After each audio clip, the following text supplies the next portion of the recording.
time. You're always too fast because I didn't get you that time. No, I tried and jump in just before it starts recording. And you did so fine today. Right, welcome everybody. This is D&D Career Questing from Calgary, Alberta. It's August 27th, 2022, and we are in the middle of a shitfest in some kind of weird dungeon crawl. And As always. As always, our heroes, maybe they're not heroes, our anti-heroes? I don't know. Are you guys heroes? Our heroes are in this crazy room here where they have 3 chests: an onyx chest, a rusted iron chest, and another chest. I think it's made of adamantine or whatever, and has a thin sheen of ice on it. In also in this room is a 20-foot pit that Miriam's had the pleasure of being down in, that has a stone sarcophagus with the motif of a crazy monkey. And last time as well, this crazy giant fan. Miriam just got fed up, took her warhammer and beat the shit out of it, and it is now in pieces. All over the thing, yeah. So we'll go through our heroes, and we'll have them introduce themselves and their class, and give us a brief idea what they're like. Miriam. So I am Miriam Callaghan Dawn Caller. Excuse me. I am a paladin. Sorry, a paladin. And a Goliath, the meat shield for this lovely band of travelers, adventurers, and although is very much into the honor and the glory of fighting, I also have slightly flaws about, if I can take a bribe here and there, you never know. However, I am particularly fond of helping protect Nari. We had some previous experience where we've bonded, and I swore my meat shieldness to Nari, as well as to everybody else. But yes, I think Nari and I and Torshal and Laszlo are the kind of 4 of the original 75 that started out, or isn't it that? I think Monet and Beam kind of joined us along the way. Yeah. So that's me. That's Miriam. Thank you, Miriam. Holy moly. Speaking of your best bud, let's turn it to Nari. Right, so I am Vishara Nari. I am a male Star. I'm a cleric of Twilight and a druid of the stars. I love dawn and dusk, and I have absolutely no problem hiding behind big, strong women. So, none whatsoever. My ego does not take a beating when Miriam does. So, yes, she and I have bonded over the fact she stands in the way and I try and keep her alive. So, but it's not just her. I try and keep all of my friends alive. And yes, I am. I think that's roughly about me. I am multi-classed, so I'm not quite as powerful as some of the people in the party. In other ways, I've got different tricks up my sleeve, and I look forward to the tech and the intelligence of our wizards and artificers and thieves and people figuring stuff out. If it all goes wrong, I try and keep them alive. It's Nari. Thank you. I do sense a sense of favoritism between Nari and Miriam. Like what? And if this was Survivor, that looks like an alliance to me, and they'd be next off the island. But let's go to our new fairy godmother, Beam. There we go. There you go. Hi, Beam. Hi, everyone. Beam is Beam is a new addition to the adventure. She's not really sure where she's coming from either. As a matter of fact, her memory kind of fade in and out, a little bit, and so is her mood. That kind of, flow with the wind sort of things. But and being a fairy and also a bard, she seems to have a unwarranted trust in the power of music. But don't tell her that. You don't want to break her faith. But and one thing she knows is that she will fiercely protect her friend. So we're gonna see where Bean goes in this adventure. Awesome. And that takes us now to Torshell. All right. I'm Torshell, a War Mage wizard from the Simic Combine. So he's made some alterations to look more shark-like. He's super nerdy about anything to do with magic and science, and he thought he knew it all, but his confidence is a little bit shaken after having a close encounter with a pit of corpses. So maybe he doesn't know everything. Nice, and that brings us to Monette. Yeah, Monat is a chromatic dragonborn, black. He's playing a wizard with a little smidge of rogue, and an anthropologist. While living with the Aarakocra, they were studying. They ran afoul of a snake priest who then imprisoned them, and that's how y'all found me in the body of a giant snake. Nice. Oh, I was just going to mention, I don't know if you guys can see, well, you should be able to see in Roll20. You see the avatar, it says Lifestone, has its pronouns it, AC 12, passive perception 13, DC 15 on the avatar name.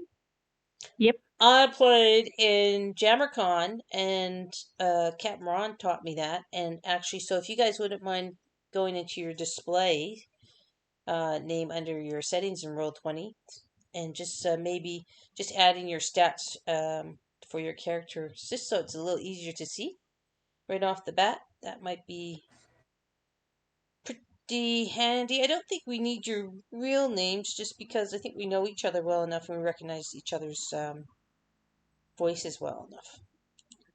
Yeah, so is that okay? Cool. So AC, put your AC is AC, and then PP is passive perception, and DC would be your spell DC if you're casting stuff. I think that might help us just move things a little bit faster, especially if we get to combat, right?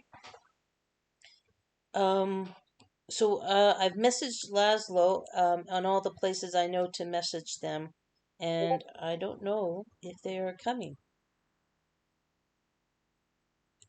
So, oh, okay, hang on. We just got a message. Laszlo just woke up. They're here in Calgary. It's 6:15. Why are you in bed already? And joining us momentarily. All right. Well, if everybody, I mean, you can either I think you guys can start talking about what you're planning, or if you want, we can just take 5-minute break and wait for Laszlo to show up. You want to do that? Sure. Everybody need to get a drink, go to the washroom. Let's take 5. Can I just go ahead? Can I just ask you 2 questions? Mm-hmm. Passive perception, that's just your perception? That's just your... It's on your character sheet, and on your left-hand side, kind of underneath all your things. So that's your what is it? It's 10. Oh, there it is. Yes. Plus your... Yeah, I got it. I got that one. Wisdom plus your perception, I think. And the sheet automatically calculates it. Automatically it collects it, yeah. So and then your spell is not... That's not the spell saving, right? It's your spell DC. So yeah, so Miriam, your spell DC. Sorry, I clicked on it. Is 14. So that's under your spell 14. sheet. Yeah. Yeah. Okay. I am sorry. I should know these things, but No, no. Yeah, just to make sure that I'm getting the right thing. My perception is 7 and my spell DC is 16, right? Let me just look. Do not have a very high wisdom. Your perception is 17, Monette. You're so good. Your passive perception is awesome. Your armor class is 11. It's okay. It's Yep. not on the skills list. It's below the skills list. Yep. yeah, Great. just I had Just to figure below. that one out. And again, your sheet figures it out for you. And then I'm just switching your thing. Your spell's DC is 16. Okay, great. And then that will just make it. I think it will just make it quicker and easier. We were playing a Spelljammer at JammerCon, and it's just like a little trick that Captain Ron said. This really helps people kind of just look at their names, see your stats, and it makes it go by. And it did help go by a little bit faster. So Ren, can you go ahead and roll 20? And do you know how to change your display name? I'm like frantically trying to figure it out on my own. Okay. Yeah, It's no like problem. giving me a blank. So in I roll keep 20. clicking on my icon. Yeah, in roll 20, you go to the right hand side, you click on the little gear cog for my settings. And Yeah. then right at the top, it should say display name. Uh-huh. And then you go ahead and type get rid of your regular name and go Beam, bracket, what Beam's pronouns are. And then Okay. let me just look at your stuff. And your AC is 13. And your passive perception is really fucking high. Excuse my language. 18. I think you're the best of the lot. And so you're going to go AC 13, PP 18, and then your spell DC is going to be DC 15. And then you're good. I just don't know where to enter that. It's all I in the know there's same a line. It's all in the same line as Beam. So Beam, bracket, and then you put the rest. It's all in the same display name.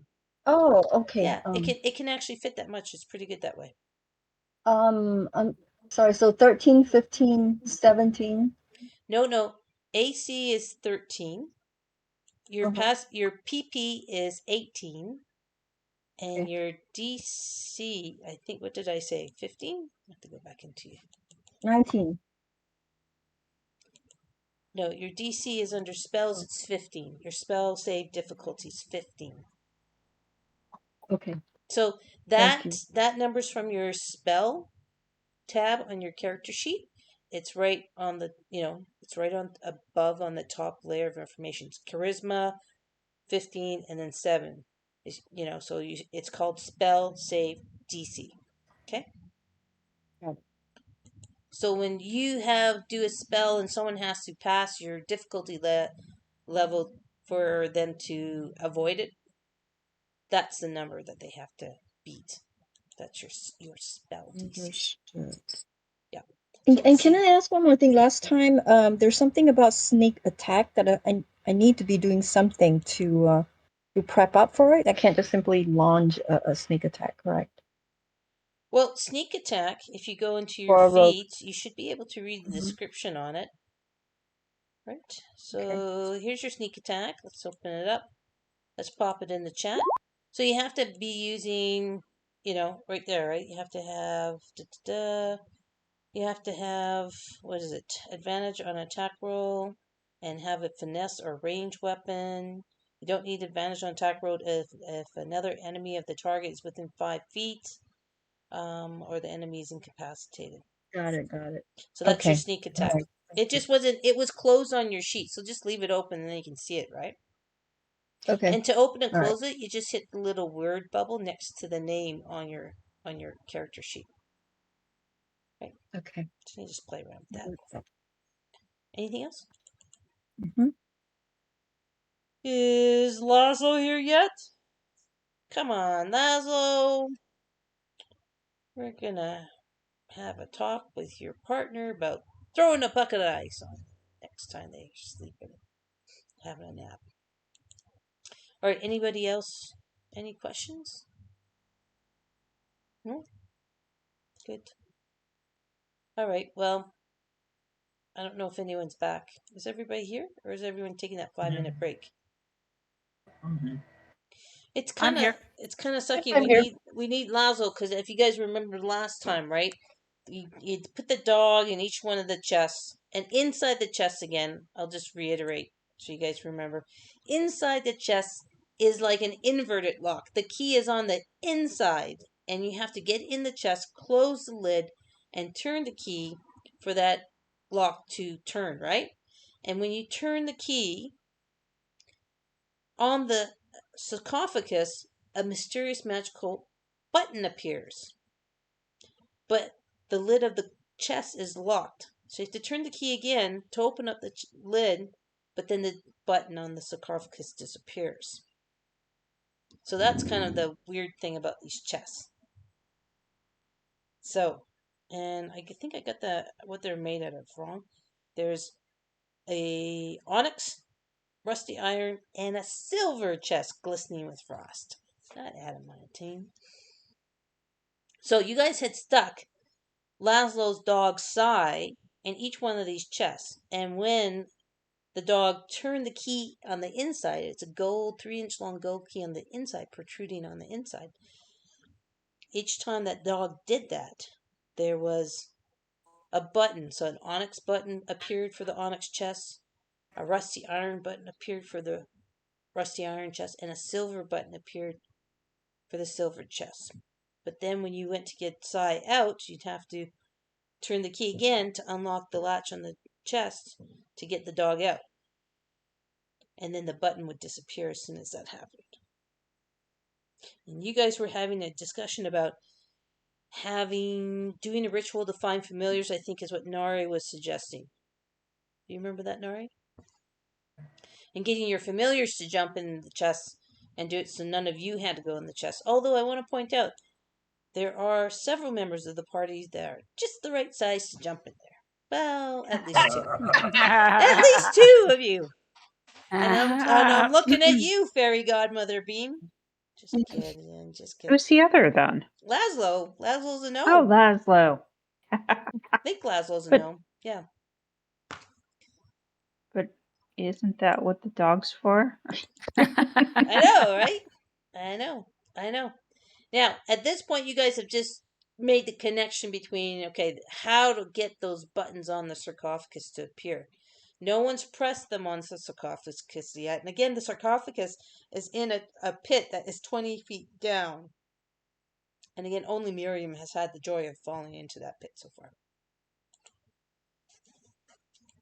Hey, all I know is that Beam has wings. I know, right? Well,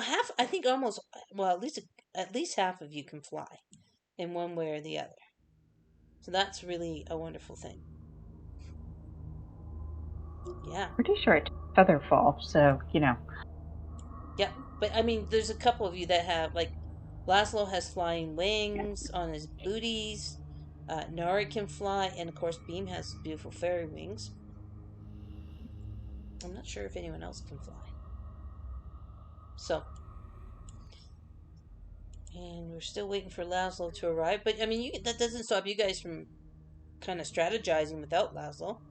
In fact, if Laszlo doesn't show up soon, you guys can like stick Laszlo in a box and see what happens. You come late for D&D, shit happens. You get volunteered for danger duty. I was just about to say, there's our first volunteer. There you There's go. our first volunteer. Sai can be in one box, Mhm. and Laszlo can be in the other, Mhm. and then Torshal, have you got Find Familiar? Yep, I'm pretty sure I do. Let me take a look. So maybe you could conjure up a monkey or something that you could ask who's got dexterity in their fingers enough to be able to turn keys and press buttons and things. Sure, yeah. And that would match my the token thing or whatever that I had as well. So if you want to do Find Familiar, let me know what familiar there is, and I'll set you up with the. Let's see. I think the monkey sounds like a good idea as long as I am allowed to do that. Yeah, for sure. Okay. So, Sorry, somebody was saying something? well, it says you gain the service of familiar spirit that takes animal form, you choose bat, cat, crab, frog, hawk, Only for lizard, octopus, owl, poisonous snake, fish, rat, raven, seahorse, spider, or weasel. Oh, you might want a weasel. Weasel might work. No, don't forget your octopus. Yeah. Remember the last one? The last dungeon you guys did in that giant octopus saved your guys' lives. And as I recall, Torshell's player, you were polymorphed into a giant octopus and saved their asses from a total pottery kill, right? Remember that? Oh yeah, Oh, yeah. that's true. That was Oh, a good yeah. time. That Okay. giant octopus. You know, octopuses, they can get into anything. Yep. Yeah, they're probably pretty dexterous. And it so does fit your Let's theme. go with the octopus. Okay, you want an octopus? Let me get you an octopus. Okay, octopusy.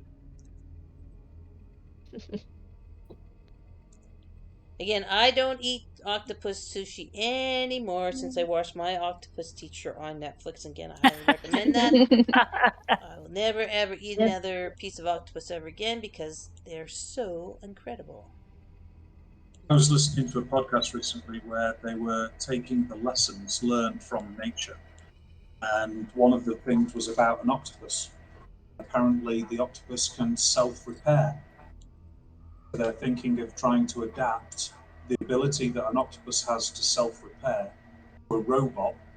Therefore, a robot can fix itself. They're thinking that if they make the robot small enough to do surgery, that if they're inside the body and they get damaged, they can then self-repair and carry on with their thing. And it's all on like a micro or a nano level. It's fascinating. Absolutely brilliant. Octopus are incredible creatures. They really are. And you know, and if you watch the show, once the females lay their eggs, they sit with the babies and they won't leave, and they'll starve themselves to death until the eggs hatch, and then they die. But like that's devotion. Like I love my kid, but I don't know if I would starve myself to death. Like wings too much. Yeah, well, that's just it. That's just it. Okay, so Torshell, I'm just making you, just assigning the little octopi to you. And give me 2 seconds, and you should be now able to access and move that octopus and access its character sheet. Can you do that? Can you click on it and? Yeah, I can move it. I'm trying to remember what the command is to open the character sheet. So Do I make sure just you double have it click? highlighted, and then hold down Shift and double click. Oh, okay. And also, Perfect. it should now be on your handout page. Let me just see. You should be able to see it on the handout sheet. Excellent. Thank you. But maybe I'll just show players everybody so everybody can see it. Maybe. All right. You have now manifested. You're familiar now. The interesting thing will be, what are you going to name your octopusy? What's a good name for an octopus? Septimus, because they've got a tentacle missing. Sticky.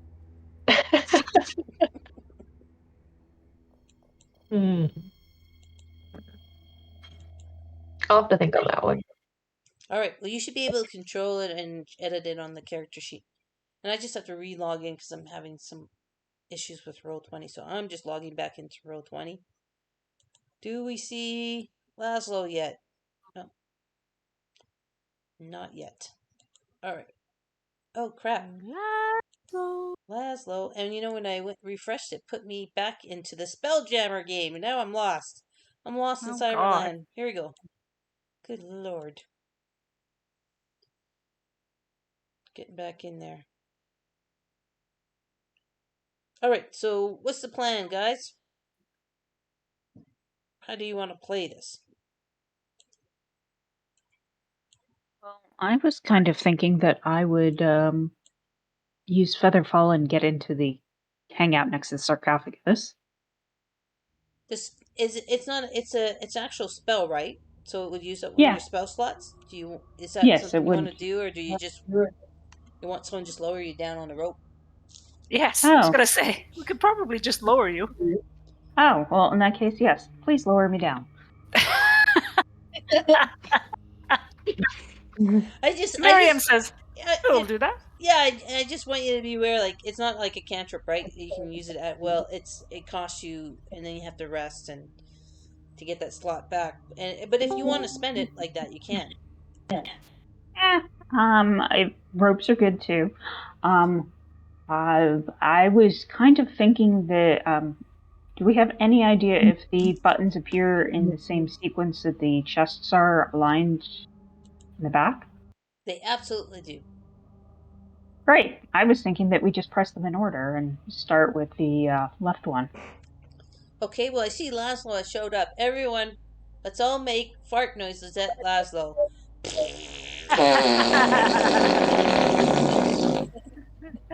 6 o'clock and you're having a nap. What the hell? Laszlo? Andrea? We cannot hear you. We can see you in the chat. Well, we might have just made fart noises for nothing. Okay. I'm gonna just send a message. Can't hear you. Laszlo. I think you're just jealous that you didn't get a nap in yourself. Actually, I had 2 naps today. Trust me, after the week I've had, oh yeah. Me and the cat, we had lots of naps today because it's raining today, Sue. So, okay, come on. Can we have some here, please? Yeah, I know, right? It's been hot. It's gonna get hot again this next week. Laszlo, are you there? All right. Laszlo's not responding. Is Laszlo in roll 20? Let's see, Laszlo. Where's Laszlo? Yeah. Okay, Laszlo.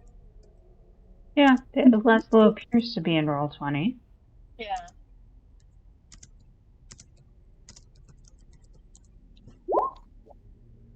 Wow. That's funny. I can hear my text message beep at you guys. So, Laszlo.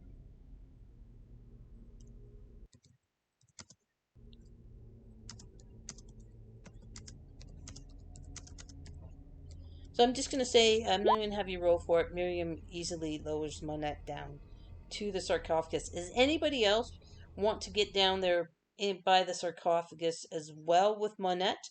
Or is Monette going to be the only one down in that 20-foot pit? I'm Okay. quite happy on the edge of the pit, looking down. Okay. Great. Alright. Are you keeping can I keep the rope though, so you can like pull me up really quickly just in case? Sure, why don't I come over here and I will have the rope. I will also, if need be, keep an eye on it, and if need be, I can always jump down and attempt to and assist you if there's any issues. Cool. There we go. I put a little yellow line to be the rope. Yay! There we go. All right. Laszlo, are you here yet? Yes, I'm here. Yeah. Okay, so we're stuffing you in a box because you're late. Did you hear us when we gave you our salute when we first saw you come on? No, but that's adorable. Okay, everybody, let's do the salute again on the count of 3. 1, 2, 3.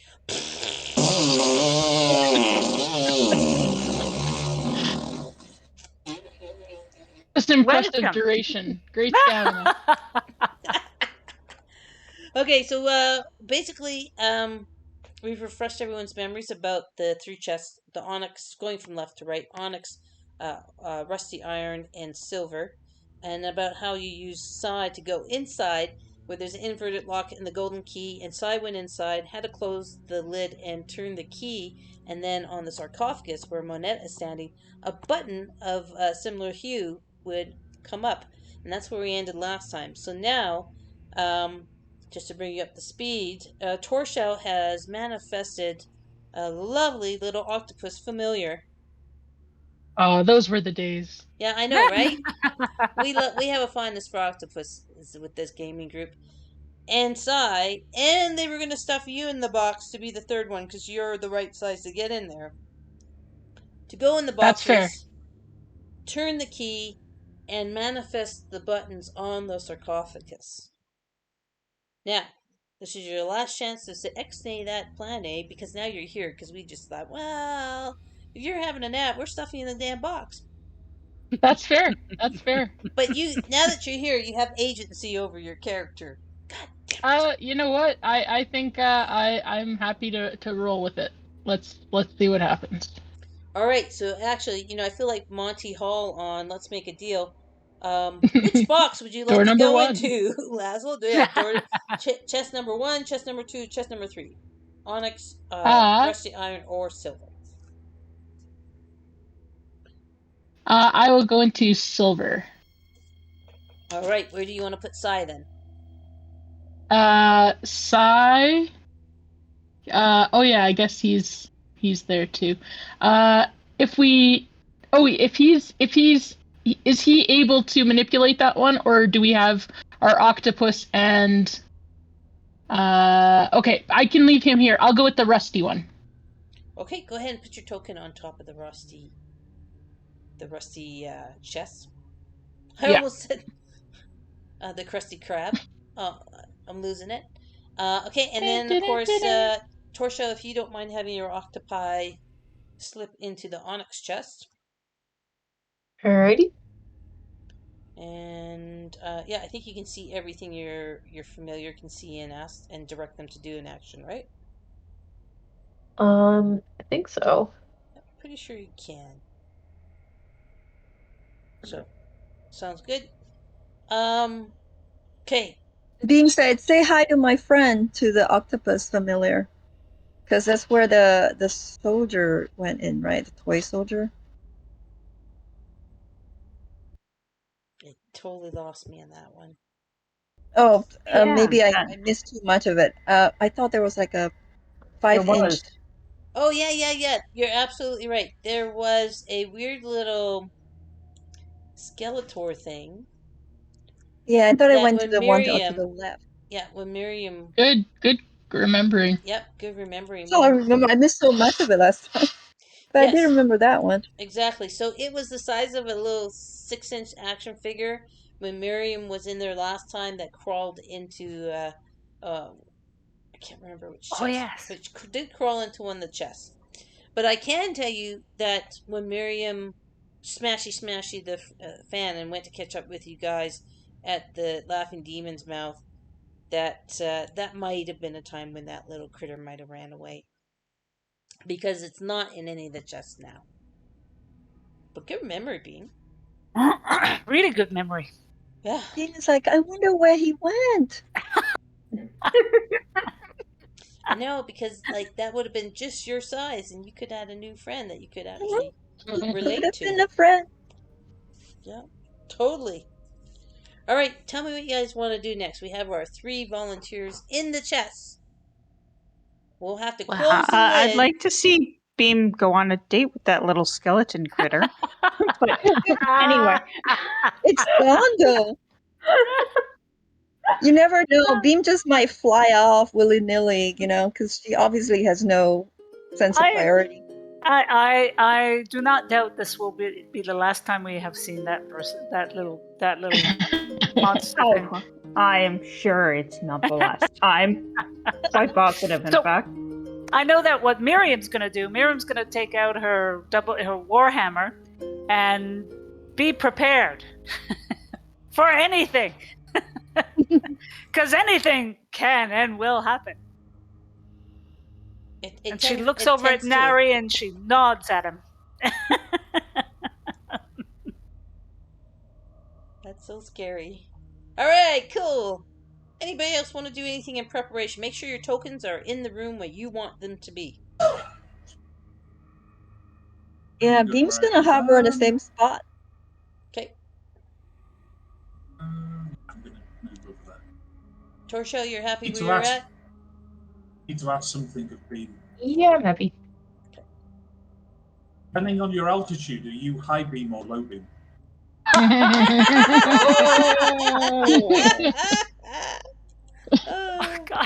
Oh, John, how long have you been waiting for saying that one? Waiting for a gap. I have. I've been waiting for a gap. Ah, That was a good one. Let's wait. Oh, and by the way, remember, all you have one inspiration that's above your avatar. That's that little unicorn token that you can use to re-roll or add a 1d6 to a roll or do suggest some kind of cool narrative thing that makes sense. As something we can do in the game. So don't forget you have that. You can also share it with people. Because sharing is caring. All right. So, Can I push buttons yet? well, they haven't. We're just getting ready. Are you guys ready to close the lids? I feel like we're at a magic show, and Wallowitz from Big Bang Theory's doing it. Yes, ready, Laszlo? You ready to Yes, go under? I'm okay. All right.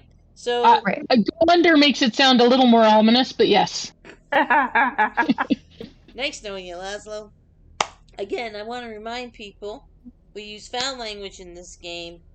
Character death is a very real thing. That's actually what we're trying to accomplish, and or at least I am. And yeah, and there's violence, horror, and all that other kind of good stuff. Okay, so It doesn't bode well for poor Laszlo. I'll let Laszlo describe. Just what, a quick note as we close the door. Yeah. yeah, By as the way, Monad bravely stands right next to the sarcophagus instead of using their mage hand. But, hey, I never claimed to be sane. I'm an anthropologist. I'm insatiably curious. Let me push some buttons, damn it.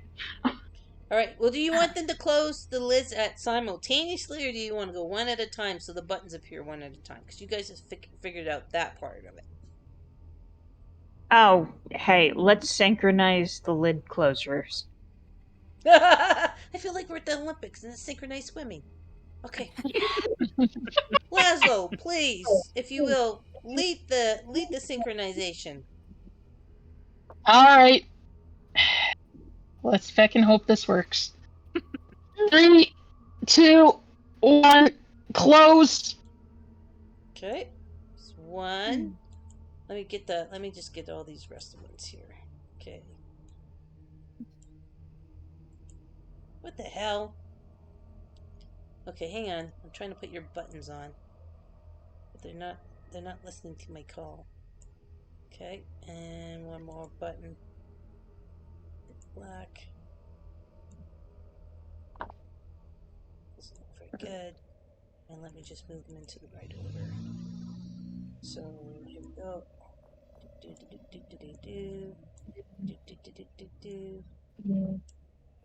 Okay, so as you close the chest lids simultaneously, the onyx button appears, the rusty iron button appears, and the silver button appears on the sarcophagus. Can you guys all see that?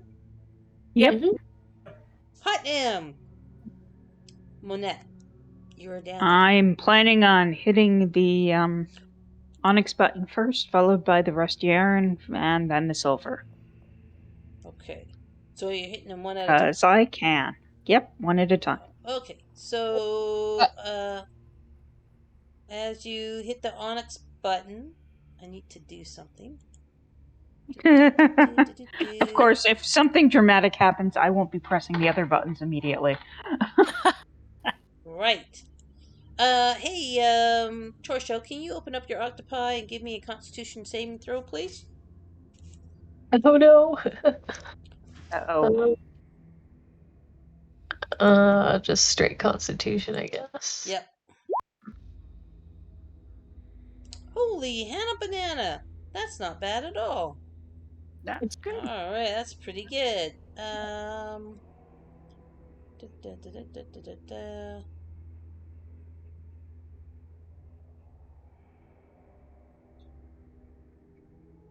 Well, you succeeded.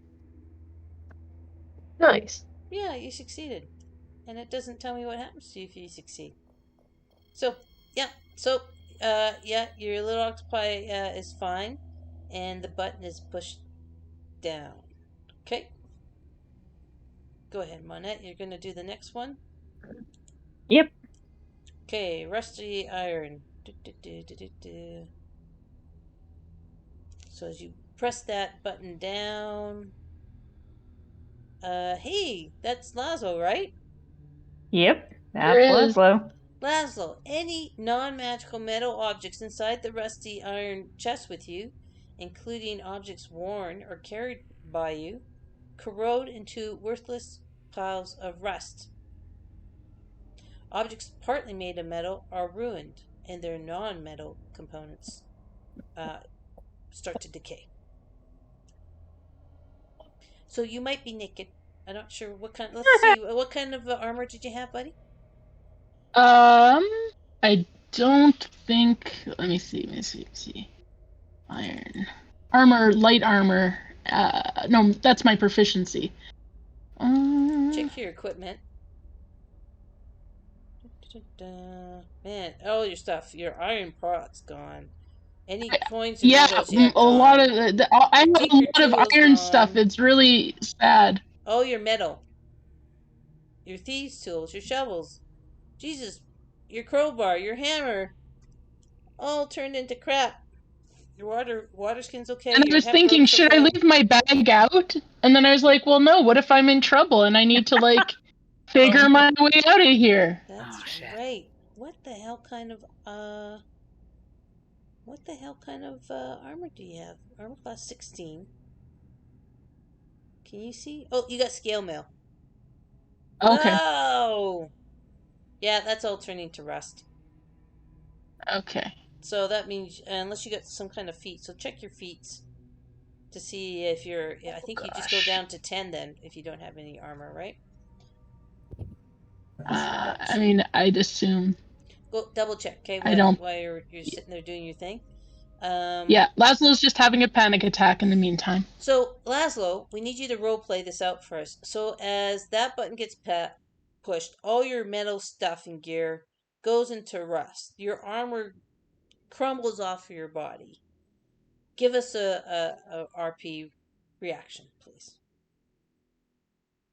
I just think Laszlo would be going, fuck. Because this is the guy who still has snake bone, or the character who still has snake bones in their bag because they might be useful sometime. So they don't think of themselves as very useful or important if they don't have their stuff. So this is pretty terrifying. Okay, do you shout out enough so anyone else can hear that? Probably, but all they'll just hear is a continual series of fuck. They probably won't. I would be too panicked to actually explain what's happening at the moment. Am I closest to you? Can I hear you? Let's look at your PP. What is your PP? Your PP is. I Passive just like saying perception is PP. 15. Yeah, you can hear 15. them. Yep. So I'm going to just lean over and tap on the outside of the chest and go, hey, Laszlo, you okay? All I get back is, fuck. It's gone. Everything is gone. Oh, you're still here. I can hear you.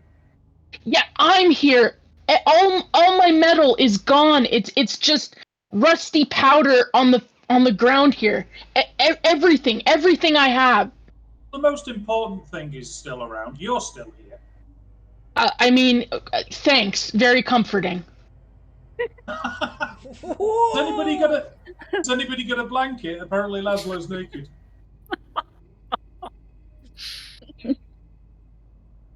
Well, that's interesting. Role played out. Do you guys so? Obviously, I don't know what this means. Did you guys press any other buttons yet? Yeah, I pressed the Onyx button and. What happened with the Onyx button? Nothing as far as I could tell. I mean, I guess the Onyx didn't have any metal, but.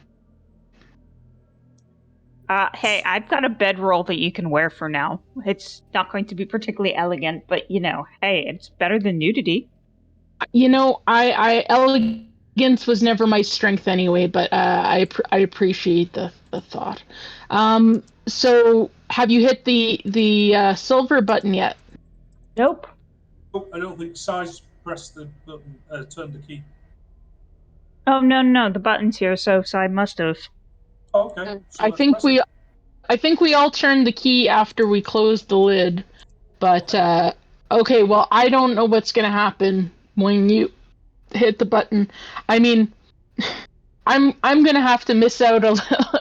We're gonna have to go to bed a little bit early because I've got some work to catch up on here. Because first I need to make some frickin' tools so that I can remake Psy if something happens. Because if I turned all my stuff turned into rusty powder, I can't imagine he's gonna fare very well. Maybe he'll be silvery powder, but I don't know. It doesn't seem like it's going great. So should I press the button or not? I mean, for it. at this point, you might as well. You know, In for a I penny. mean, yeah, a penny would have rested in here too. God damn it! In for a penny, in for a pound. Oh, might as well do it. Okay, well, I'm gonna hit the button then. And we can assess from there maybe. But yeah, check in with me to make sure that nothing worse happens than this, whatever that Okay, might be. well, I'm pressing the button then. The silver button. All right, can I get Psy to give me a Constitution saving throw, please, Lazo? You might as well roll them because that's your creature, your construct. God, why couldn't I have had a Constitution saving throw? No. It should have been me. Okay, let me see.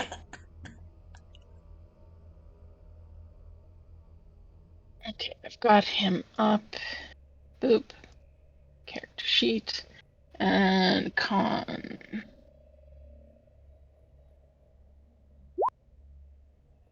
Oh, Damn.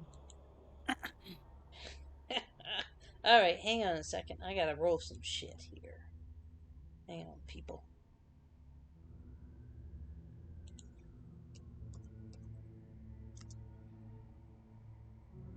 See what happens. Oh, you're lucky I rolled so shitty. Psy takes 28 cold damage inside the Okay. box. Now, you're gonna roleplay Psy if Psy does anything, because again, Psy's not a familiar for you, right? And Yeah. I think Psy was fully healed or like or something, right? How many Yeah, hit points? he was doing okay. He's doing okay. So 28 doesn't Yeah. take him out. I'm just double checking that. Let me see, where's old sign?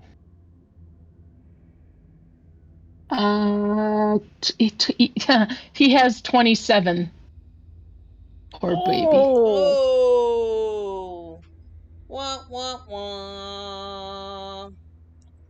Psy is unfortunately frozen and dead. Well, not dead. Down to minus Yeah. one hit Can points. bring him back. Unconscious, whatever that means for him. Yep. Battery ran out.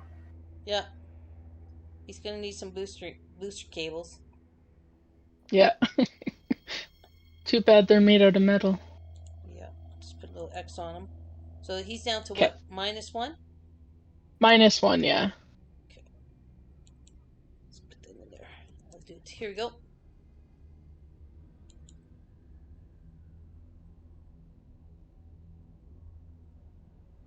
Okay. There we go. He's down to -1. Laszlo, I don't know if you would. I mean, again, it's not a fine familiar. I don't know if you would know what happened to Sai. In fact, in character, I don't think you guys would know anything. I don't believe so. Now, Beam's kind of sitting there. Beam, how about you give me a Yes. perception check, please, because you're kind of hovering.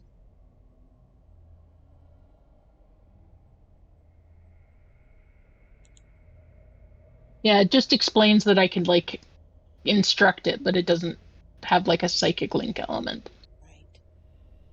Oh, nice roll. Okay, Beam, you see that Oh, the silver chest cakes up with white horn frost all over it. So it's not just that sheen of frost. It's now caked up, and there's chunks of white horn frost all over it.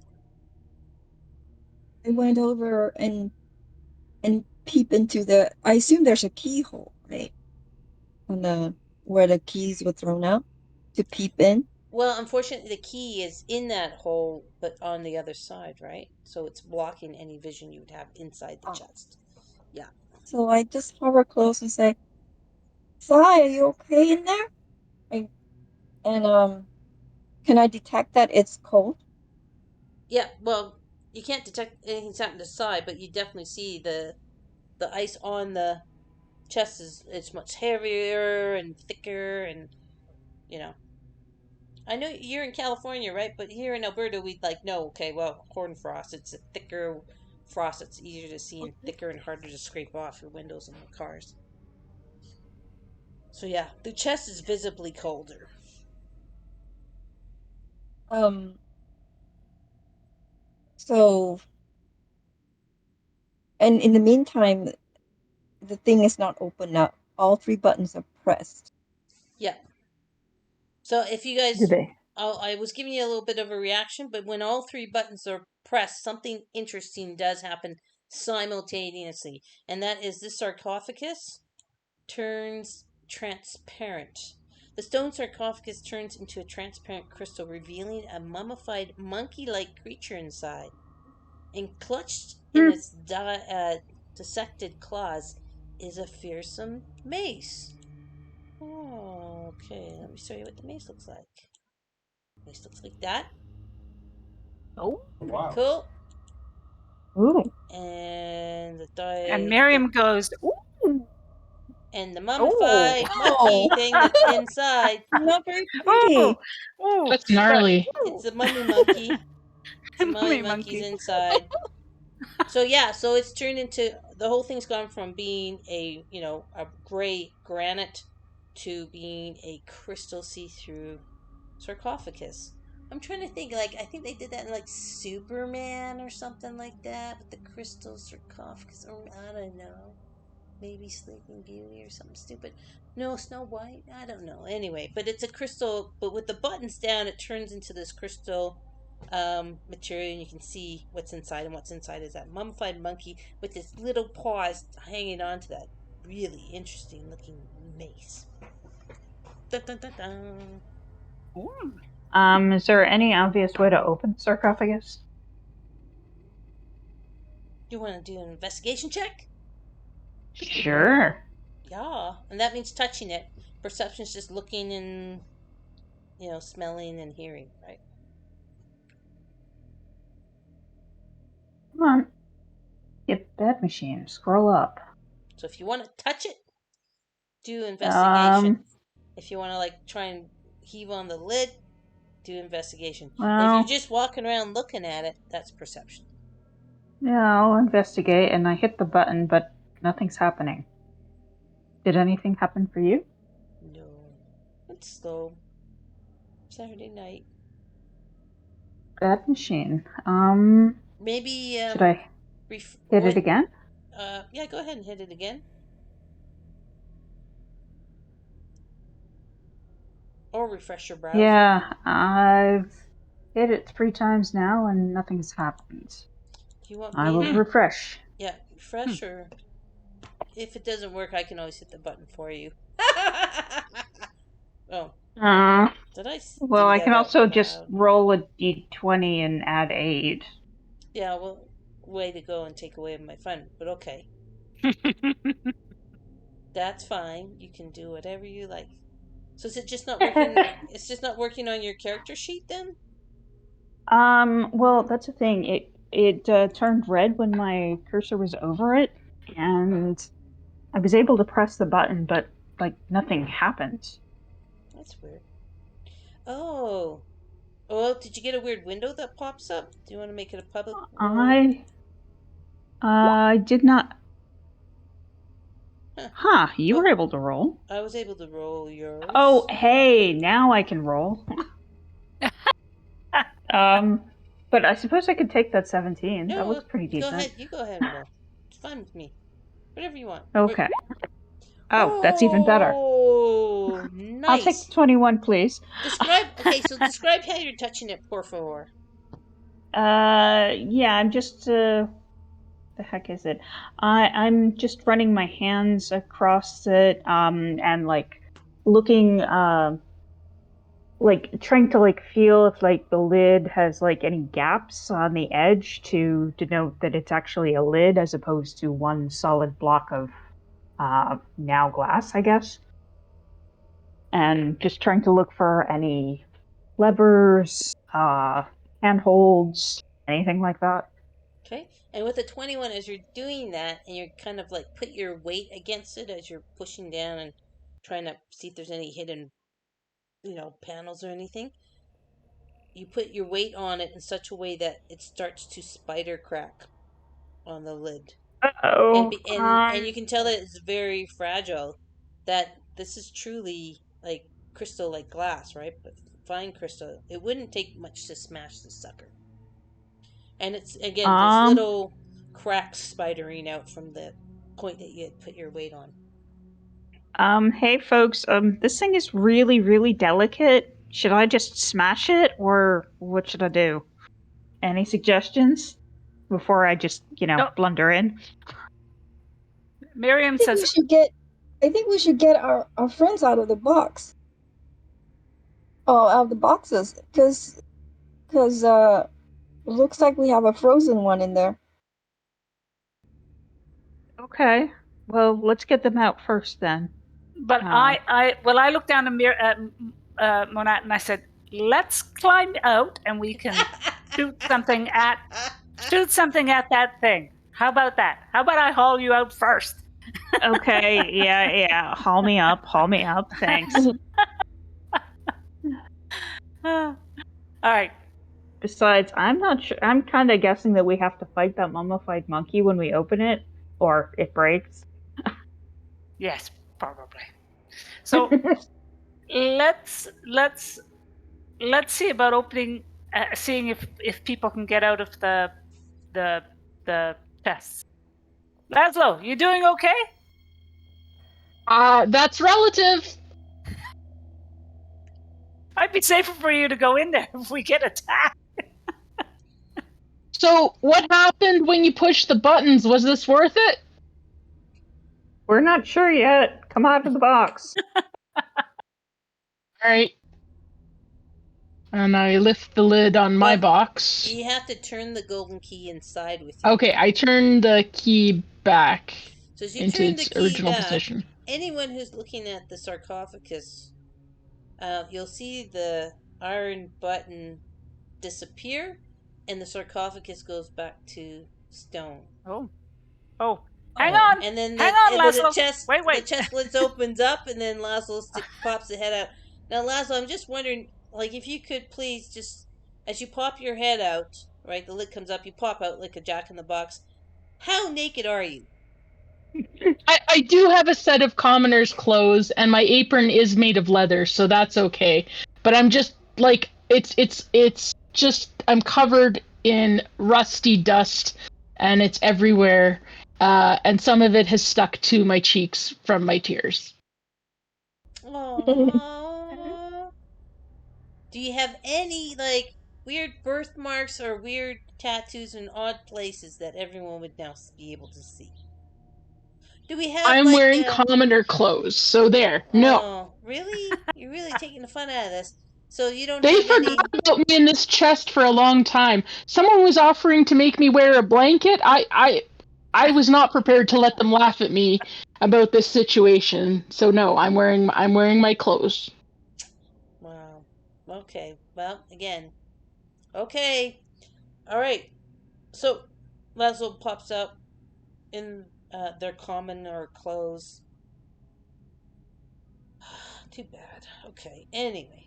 See, If you want, it's a short sleeve, so I don't know what we want on the arm. If I don't want you. You know, there's no reason we should both cry. All right. Hey guys. So this is your guys' first view of Laszlo without their armor, without their tinkerer tool belt, without their backpacks kind of falling off because some of the links and latches on the straps are gone. Like, so you guys are seeing this for the first time. Any roleplay? Oh, you don't look so good over there, Laszlo. I'm so sorry. Dang. Well, Yeah, it's unfortunate. I mean, who knows? Maybe I would have gotten a payout if I was in the silver box, but yeah, you know, I shouldn't have brought my things in here. They're too important. Now, Oh, Torsha, what who? are you doing anything with your octopus in the onyx box? Are you getting them to turn the key and open it up, or what are you doing with your octopi? What you're instructing your octopi? Well, I mean, if everybody's getting out and um, it's not affecting anything down below, then yeah, my octopus would kind of crawl out and join us. Okay, so as the octopus turns the key, its lid goes up, the onyx button disappears. Oh. No, it's the sarcophagus has it turned from fragile, crystal thing back into stone unbreakable thing because Yep, we kind of cracked it already, right? yep. But as soon as those buttons disappeared, it turned back into stone, and there's no cracks in the stone. Hmm. Oh. Darn. Well, if it was entirely broken when it was in as crystal, I doubt it would like completely reform as stone. So it might be a thing to put everybody back in their boxes. I go back down or use my mage hand and press the buttons again. And I don't know, can I break it? Can I break the crystal with my mage hand? You could try. Yeah, I say we break the thing and then we turn and then everybody turns the key quickly after I break it and then come out and for the ensuing monkey mummy fight. All right. Well, let me just inspect Sai, because if all my metal degraded, then I don't know if he's faring too well, being that he is pretty much entirely metal. So let me go have a look, and I'll climb out of my chest and I'll walk over to his and I'll say, "Okay, Sai, buddy, you got to turn the key." Nothing happens. No response, no sounds, no nothing. Sai, you gotta turn the key, buddy. That's the only way this is gonna open. You know how this works. Crickets, nothing.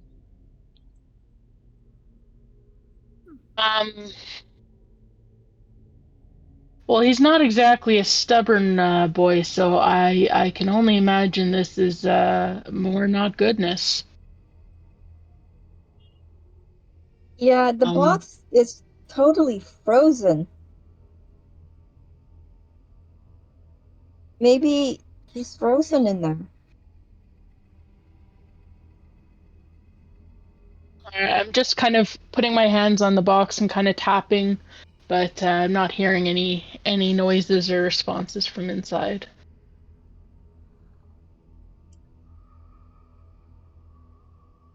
Nope, nothing's happening. What do you guys want to do? Maybe if we break the sarcophagus, deal with what's in there, we can maybe look at breaking the chest open for Sai. But how are we gonna get that key turned if there's just a poor boy in there? Well, they haven't unturned it, right? So it's still Oh, so the okay, silver okay. button is still. Yeah. Yeah, okay. Yeah, the buttons disappeared when you guys opened the chest.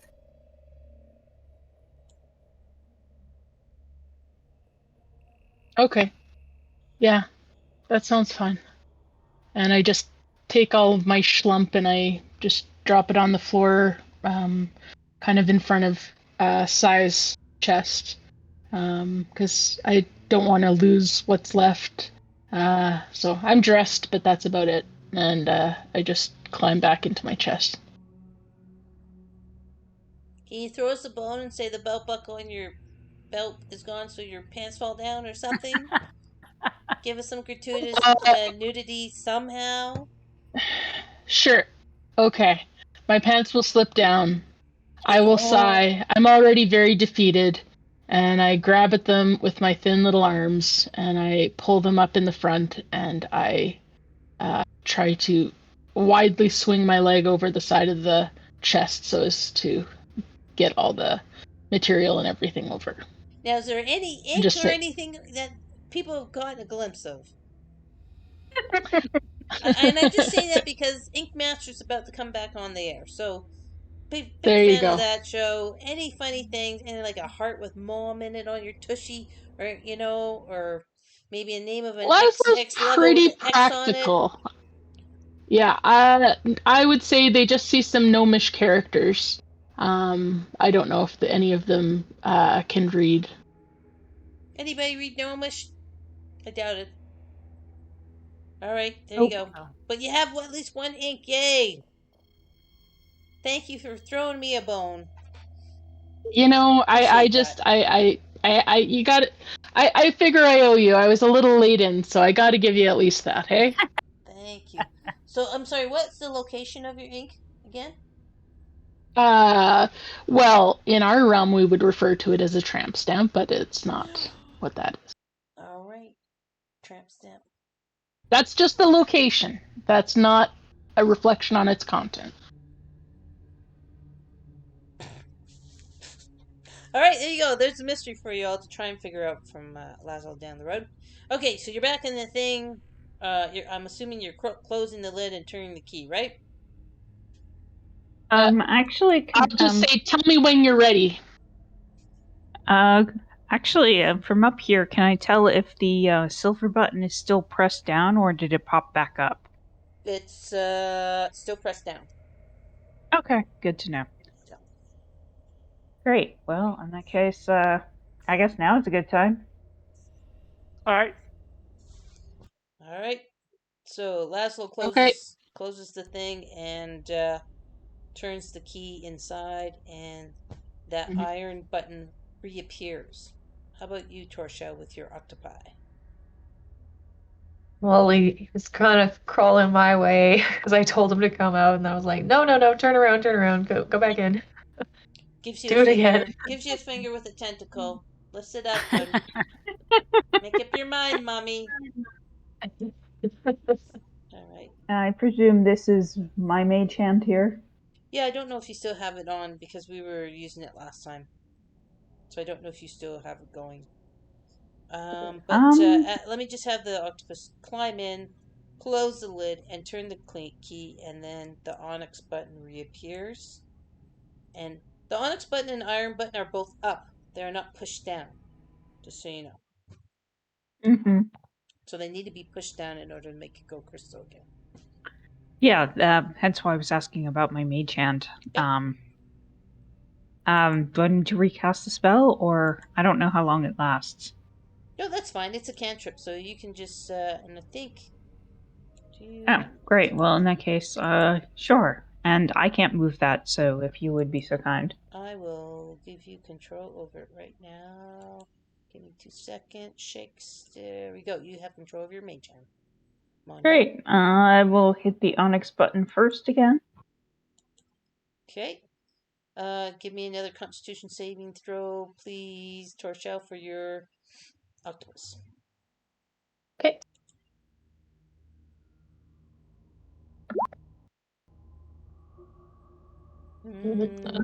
Wow. Gosh. Okay. Let me roll some fun things. That's a fail, unfortunately. So.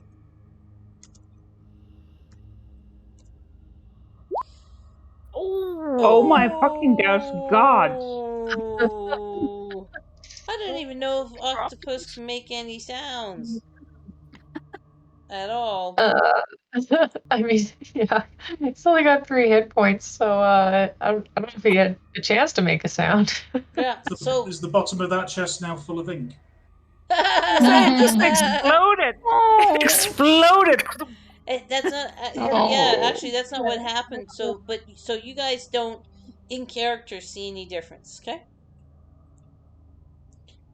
Out of character, obviously something bad happened. But in character, there's no explosion, there's no guts, there's nothing No. leaking out. Yeah, Button appears. that's it. But if I can kind of, I guess, see what my familiar sees, would Yeah. that That's a very connection good be point. cut? It'd be totally cut, and all of a sudden that connection's just gone. Empty. Oh, Wah, wah, wah, wah. So you you would know with that second connection something shitty happened.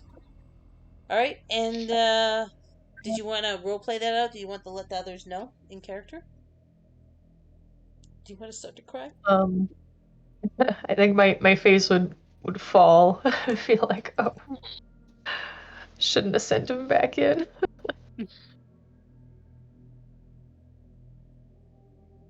Okay, any reactions to what Torshell just said in character? Was. Dang. This has been Do getting we brutal. have to? Do we have to open this sarcophagus? Came like We're kind of sacrificing a whole bunch of stuff. Better be Walk worth away it. with. Come on, all let's this- finish the sunk cost fallacy. Come on, let's It's go. it's Let's finish this baby. Let's do it for Sai. Let's do it for the octopus. Let's do it for poor Laszlo. Speaking of putting poor the- Laszlo, I'm gonna Your push head the down. rusty button. I just want to remind you guys that you do have a player journal that you can put hints and shit in, and you have been keeping hints and shit in. So just remind you guys that that is in the handouts on the right hand side, and any of you should be able to edit it. Okay, just so you know. That's a good thought. Just to refresh your memories on that. And also, I keep forgetting to tell you guys that we do have the X card in the handouts there. So if anything triggers anything or you're uncomfortable with it, please throw the X card out in the battle map. All you have to do is click next to it, hold it down, and throw it on, or just say X card, Vicky, and we'll deal with whatever has come up. I always forget to tell you guys that because we're so used to playing with each other, but I should try and just remind you guys. So now we have Monette's mage hand hovering over the rusted iron button. I'm just gonna press it. Meh. Click. Okay. And as you press it, nothing happens to Laszlo in the rusty iron thing because there's no other metal in there with them. So Laszlo's okay. You're okay, Laszlo. But as you do that, the sarcophagus turns back into crystal material. You can see inside. Again, you see the mummified monkey, and you see it holding this beautiful, well, impressive, maybe not beautiful, mace. But Are the cracks cracks are not. still visible? No, the cracks aren't. They're not. Nope, they seem to have Interesting. been regenerated. Yeah. Okay, well, I'm going to use my mage hand and basically slam it into the glass. Right. Now, does Mage Hand, can you actually do an attack with Mage Hand? I think so. Because I it think only so. can I lift think 10 pounds, right? Yeah, I believe so. That's not- Sorry, John, what were you it saying? can't be used in a battle, but it might have enough to smash the sarcophagus. Well, yeah, go ahead. Just roll a 1d20 then. It's not going to have any stats. And let's see how you do. On just a straight 1d20 roll, Monette. 6. God damn. This way, maybe that works. Let me check. It has an AC of 5. So that does it. That does it. Roll a 1d a 1d8, I would imagine. 1d8. 3. Okay, it cracks. It doesn't break open, but it visibly cracks. I'll hit it again. Hit it again. Roll a 1d20 again. Smashy, smashy. Oh, holy crap. Nope, that doesn't hit. I'm gonna hit it again. Hit it Because it's a again. box. High five. There you go. 9. That hits. Roll 1d8 again, please. There 7. you go. It cracks now even further. and the lid to it shatters into a million pieces. And So, in other words, it's open now. it is open. Okay. It is Laszlo, open. you can come out now. Oh, is this where the monkey is with the mace? Yep. Yes. Yes, it is. Yes, We- it is. Can we get said mace out of the sarcophagus before getting Laszlo out? Just in case it magically summons the Oh, lid. You have to that's go a through good the whole thing again. That's a good point. So I say, Huh? because I don't think it's probably too heavy for the mage hand. Would the mace be more than 10 pounds? How much Oh, is a mace? the mace is going to be more than 10 pounds for sure. It's a chunk Yeah. of metal. For sure. Darn. Miriam says, "Okay, I'll jump down and grab it. Why not? Might as well be the meat shield." Excellent. Well, since you're probably going to end up being the one to use that mace, I guess that makes sense. Yep. So I climb down, and I reach over, Mhm. and I grab a hold of the mace. And you pry it from the dead mummy monkey's hands. That's right. Okay, I'm so like, I shake it, shake it so that anything that might be sticking to it falls off. I need a wisdom saving throw, please, Miriam. Like a All monkey. right. Touching dead shit usually causes that. Yeah, I know. Wisdom saving throw. All right. Yes, please. 20. Oh, Nice. nice. That's a nice wisdom saving throw. All Okay. right. So as you grab the mace and pull it out of the monkey's hand, red smoke comes seething out of the head of the mace, and it forms an outline of a monkey with a long tail. And with a roar, the smoky apparition leaps at you, screaming, "Let me in!" That's only completely disturbing. I And dodge and I say, "Fuck you!" right, and it passes through you. Oh shit. And dissipates. Okay. Okay, because you made your saving throw, so it True. dissipates, True. passes through you, and it's just really dissipates as it kind of hits. I would almost say your personal aura of holiness, since you're a paladin, right? It's almost like it hits an invisible aura of your holy whatever faith, and it dissipates. All I right. think I have a holy symbol, so yes. All right. So you are holding this mace in your hands. Here, let's make the mace right there. Let's put the mace right there. We have the mace. Can I also, since I'm down here and Yep. why risk anybody else, can I do a search of the rest of the sarcophagus? Sarcophagus? Sarcophagus? Sure, of course you can. Again, are you? If you're gonna go digging around for gold, Yeah. do an digging around for gold. investigation, please. You're gonna be touching, Investigate. rolling the dead body over and whatnot. 16. 16. Yep. That's cool. You find a couple.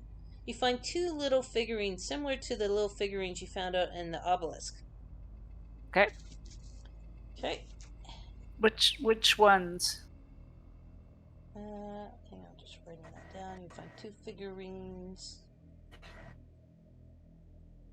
And I say to the guys, look what I found! As I'm digging around. It's a Han Solo and Princess Leia Star Wars figurine. No, but there is a figurine that looks two humanoids. They're stone little figurines that look like they're All right. dressed in robes. Okay. Okay. Well, I pocket them with the idea of maybe showing it to the wizard or to the others to see if anybody might be able to figure it out. Okay, cool. If it means anything. Okay, and I just need to do a quick little roll. Great. So as you're kind of reaching around there, the monkey's mummy hand grabs your wrist. Everybody, yes, it has And I jump. happened. Everybody, please hit your tokens. Roll initiative. Let's have a little bit of fun. Here we go. Dun, dun, dun, Go dun. surprised, please say I. Alright, there we go. Da, da, da, da, da.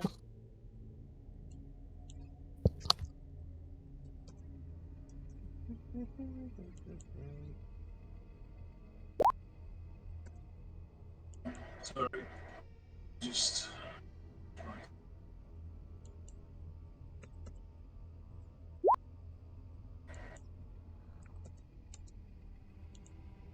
Okay, do we got everybody? How we doing? Who we got? Oh, Torshell, Miriam, nice rolls.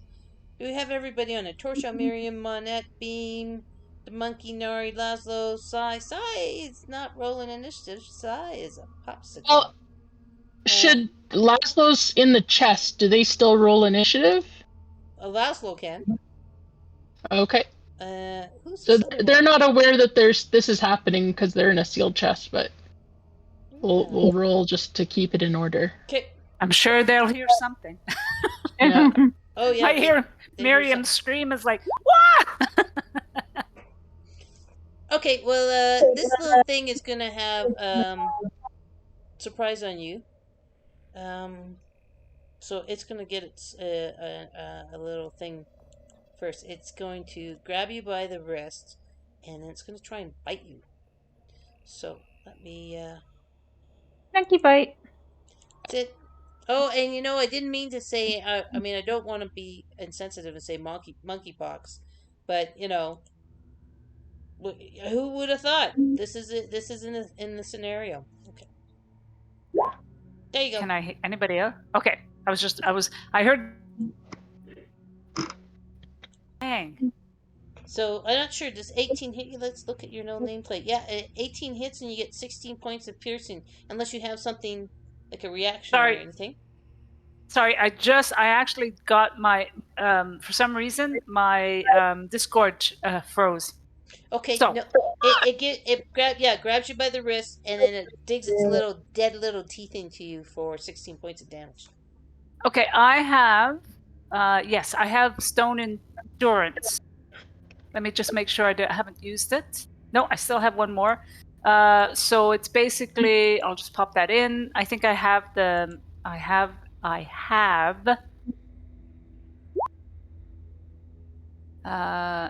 so I can roll a d12, add my constitution modifier to the number roll, and reduce the damage taken by that.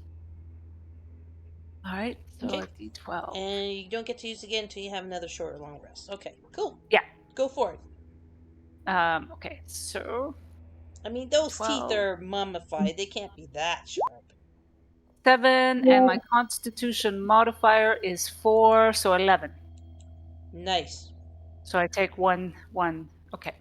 You take 5 points of piercing then, right? No, so I had 7 plus my my constitution modifier, which is 4. Right, and no, you my constitution is 3. Okay, well it's 6 points of piercing, and you get to minus 10, so it's going to be 6 points that get through, right? Okay, 6 points. Right? Yes, 6 points. Correct. All right. Sorry. No, hey, no problem at all. I'm going to put a little aura around the monkey so you guys can see it a little bit better, because... Go. There's the monkey. All right, let's go ahead and let's start our next round with Torsha. All right. So the monkey is not biting anybody at the moment? Nope, the monkey is on Miriam's wrist with its hands, and it's got its little teeth into Miriam's wrist. Oh, okay. Like it just woke up and it's going to a chicken wing buffet. Right. So it's hanging on Miriam's wrist. Just okay. So you guys can see it again. Just this gnarly, like it's a creeps me out. This thing. There we go. Creepy. Okay, I'm gonna try casting Frostbite on this thing. So it has to do a Constitution save.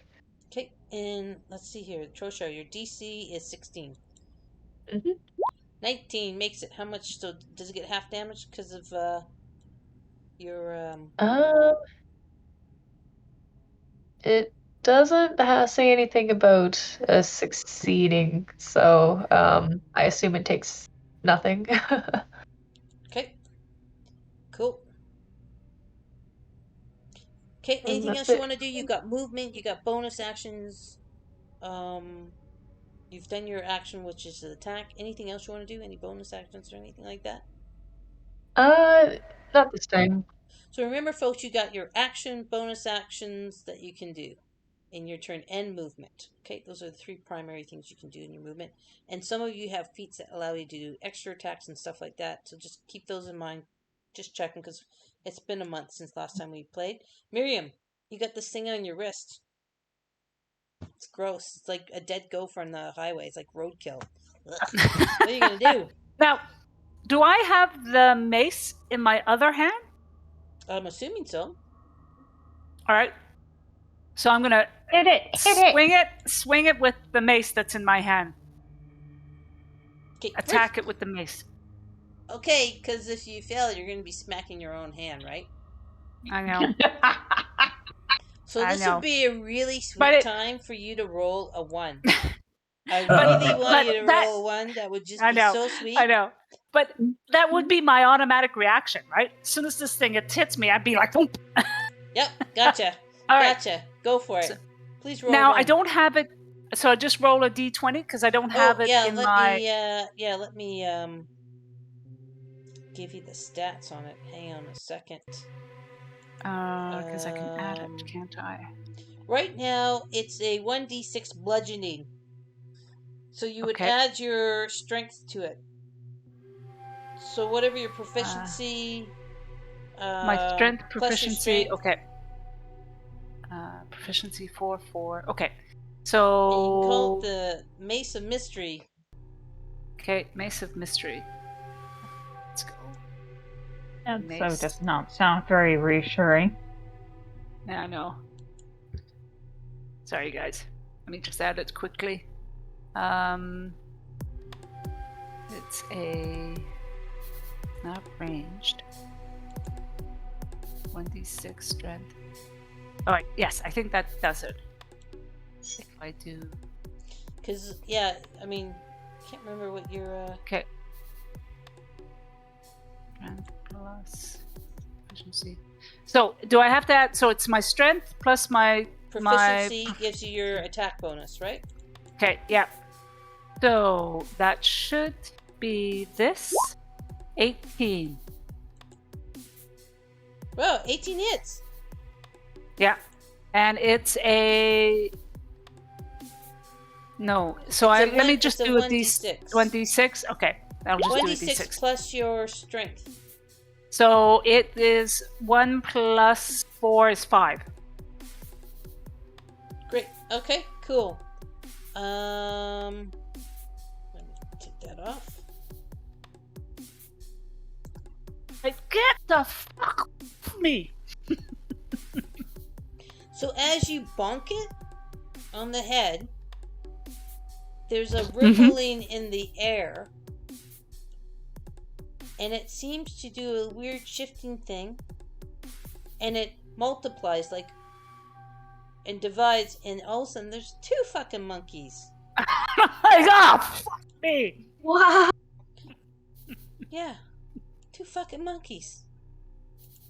There's the second one. Okay. I can then do... Now I hope you just remember whack-a-mole when you go to the Stampede. I know. Okay, there you go. Now I can do a second attack. Go for it. Okay. So I'm not gonna hit... When I see that, I ain't gonna hit it with the mace, because all I know is could be the bloody mace. So I'm going to actually... Because it's still attached to my hand, correct? I'm gonna take it and... Yeah, okay. Oh, sorry, yeah? Sure, yeah, you can have it still attached to your hand if you want. So I've still attached to my hand. I'm going to lift it up and smack it hard against the sarcophagus. Okay. Do you know what I mean? Yeah. So Gonna- I don't quite know. That it's would gonna be probably an unarmed strike. Right? Yeah. So that's just gonna be 1d20 plus your strength and Okay, proficiency together. So that is 8 plus 8 is 16. Okay, that's gonna work. What is unarmed attack? Is that just a 1d6 Probably. at this yeah. level? I wonder if it is or not. Go ahead, John. What? I was going to say, unless you're trained in it, it's actually less than that. Unarmed combat is not very damaging. Yeah. Yeah. I wouldn't necessarily be trained, but again, it's just my reaction more than anything. You're Yeah. Yeah. swinging it against a Let's hard just give object, you, and without having to do a bunch of rule stuff, let's give you at least a 1d6 plus your strength for damage, okay? Just Okay. we'll just go from Yep. there, because it's not like this is going to happen all the time. So 3 and 4 is 7. Okay. Alrighty. Let me get this other one here. So minus 7. And the entire sarcophagus shatters. So the base part, you hit the monkey on it so far, it detaches from your arm, and it shatters all of the rest of the sarcophagus. It just crumbles into a pile of glass underneath the monkeys. And, okay. All right. And I'm going to. I still have movement. Okay. Can I climb out? It will provoke an attack of Give out opportunity attack of opportunity. by both the monkeys, but you can if you want. No, I think I'll just stand there. Okay. Just gonna stand there. Okay. Hang on a second. I gotta give this other monkey a name. I have to add it to the thing here and keep those in descending order. Where's the other monkey? Where's my other monkey? There we go, monkey. Double monkey. Let me just roll it real quick here.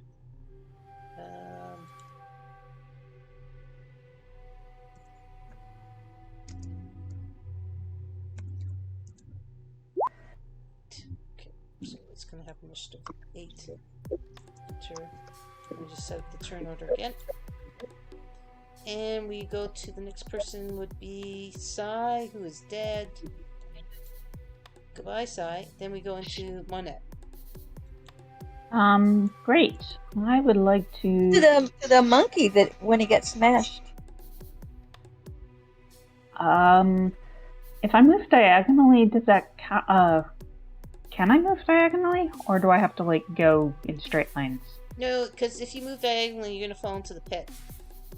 Right? So you have to Well, run I was around thinking the edge. diagonally, like from this square to this square. Sure. And you know I've what's started over here. interesting? I didn't realize that I learned at Greyhawk last week was that they count diagonal movement as not just 5 feet. They count it as double 10. I didn't know that. Have any of you guys heard of that before? Yeah, that's No, I always assumed No, it I've was never heard of. Yeah. This is kind of why I'm asking, because like I can see it being either way. Yeah, I mean, I don't care, but that's just something I learned the other way, so that's fine. Count it as 5. Regardless, I'm just going to use my movement and come over here. Sure. And I am going to use Agonazer's Scorcher and torch the monkeys and not hit Miriam. Please don't roll a 1. that Please sounds don't roll a great. 1. That sounds great. A line, blue, blue, blue. Great. Each creature in that line must make a dexterity saving throw. Creature takes 3d8 fire damage on a failed, half as much on a successful one. So your DC is 16. So let's have both of these little critters roll. Okay, I'll pop them up. Dexterity saving roll for the first one. Oh, shitty.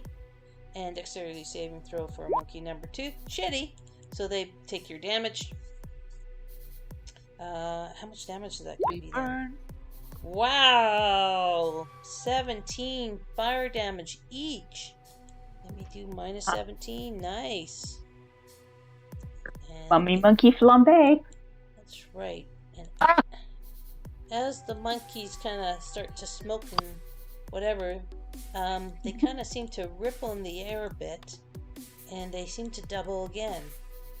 Oh, That fuck. monkey And then that monkey. And and I just, do you guys remember the game when you're a kid? Monkey in a barrel? Monkeys in a barrel? Barrels? Yeah. Monkey in a barrel. There we Barrel go. of monkeys. Barrel monkeys. There you go. So now I've got 2 more monkeys to add on. You still have a bonus action, Monette, if you want to. I'm good. I'll just look in horror as the monkeys double again. Okay. And I just wanted to say one more thing about your attack. It looks like that really, really hurt them. Okay. Well, that's good, but now we have 2 fresh monkeys to play with. Monkeys. Lots of fresh monkeys. Well, fresh, almost 5 monkeys. Yeah, because that totally works. Yeah. So I'll just look at horror at the fact that we've got 4 now.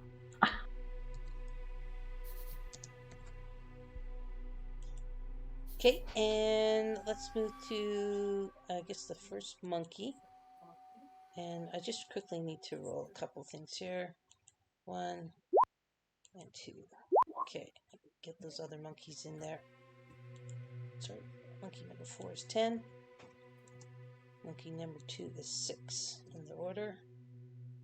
Or monkey number 3, sorry, descending order. Let's get there, and let's go here.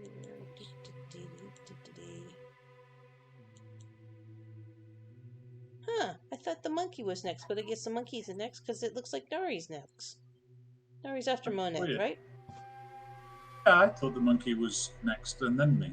I don't know. I must have done something wrong. Oh, the 24 was a 14, I Oh, think. there you go. 14. So the 14 put it in front of me, but after Manat. Right, okay. Does that mean all my monkeys are... So many monkeys, so little time. Okay, I'll fix that again. Torsion. There you go. There we go. Thank you. Except then it changed again. Why did it change again to 26? I have no idea. That seems really weird. Okay, anyway. It's going. Yeah. Okay, anyway, so that's monkey. This monkey is going to jump onto the mace that is in Miriam's hand, the mystery mace. Okay? And let's see, I'll have it do a dexterity check. Let's see if it can do that. 11.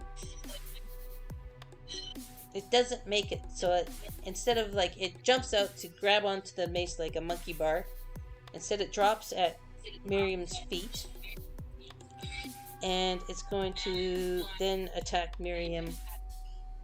And Miriam, what it's going to do, it's going to hit you with its fist, its rotting little fist.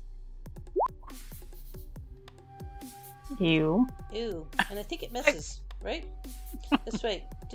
12 is going to miss. Right? Yeah, With the 12 turn misses. pusher, it must succeed. So it misses. And then it's going to do this other thing. It's going to glare at you. With anger. It's going to stare at you and get its beady little dead eyes on you. So I must succeed on a wisdom saving throw. That's going to be easy for you. You're a paladin. Yeah. Yeah. 26! Hell yeah! Wow! I look at him and I say, don't you There, I'm fucking back. try that shit on me. That's right. And I do that little feint towards it, like, That's try right. to psych it out. And now, as you see, you're immune to this little evil eye thing that it did to you. So I will Okay. put a little evil eye thing on your token. Hang on a sec. Put a little eyeball thing onto you. So that means you're Okay. now immune to the dreadful glare of all mummies for the next 24 hours. Make sure you remember that. Okay. 24-hour On there immunity. for the next 24 hours a day. Okay. Dreadful glare. Okay, awesome. That will now bring us to Nari. So the monkey that just attacked Miriam was the original one, right? The Yep. first one that was there. Yep. Okay. So can it please make a wisdom save? Sure. T17. And it fails! Well, this monkey's dumb. So it takes 15 points of necrotic damage. Okay. A small bell goes. And do all the monkeys just stop and look up to the bell? The bell occurs where it is, not where I am. Okay. Oh, where Okay. it is. Okay. So, yeah, as that happens, and your spell reaches it with its necrotic energy rippling through the air, the monkey seems to grow in size. Okay. Oh yeah, Oh, no. looks stronger and gives a scream of triumph. Look Okay, up so and- no more necrotic damage, anybody. Damn it, Neri! What did you do? Oh, I'm trying to kill the motherfucker. That's what I was trying to do. Did we lose somebody? I thought I heard somebody go on and off on the thing. Did we lose anyone in the chat? I think we're still okay. Everyone's still there. Okay, good. Let's keep going then. Sorry, go ahead, Nori. I'm sure you want. That was your action. What else did you want to do? No, that's it. That's bonus my, action? No bonus action. Yeah, because that was a cantrip. Can I use a bonus action spell? Yeah, you can use a can't bonus I? action. Was the cantrip an action? Cantrip was an action. Great. It was Toll the Dead. Yeah, you So got bonus action then. Okay, so as soon as though necrotic actually enhanced it, I'm going to cast Healing Word. First level. On what? On who? A monkey. Awesome! I've never heard of that. I have. So, 8 healing. Does it damage it or does it heal it? It heals it. Thank you so much. That monkey's just like Oh, fuck's sake. it's like really digging Yeah. you. It I like look up at it like Neri gives, and I it think, turns its head and it gives you like the monkey thumbs up, except the thumb falls off because it's mummified.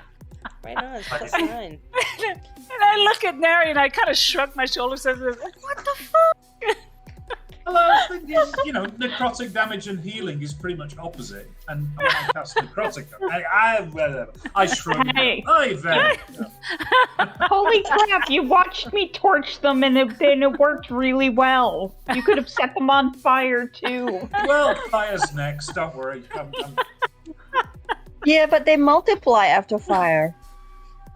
Well, they might just multiply every time you actually land a successful hit. True. Well, we'll find out who's up next. Are you done, Nari? I'm done. I'm not moving anywhere.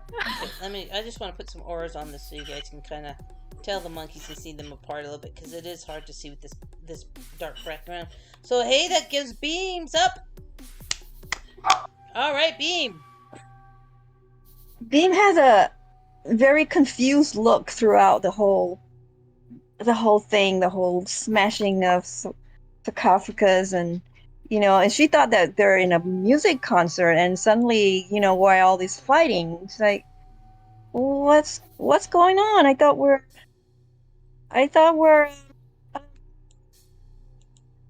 rescuing our friends. So she's let's all calm down. So she's gonna start playing her harp music to calm the situation. But for safe measure, she did a bonus action dash right behind Miriam's back so that she could hide. And said, "Let's all be friends." So you're going behind. Now, don't forget, Miriam is inside the pit. You are up and above the pit. So put your token where you would like to go.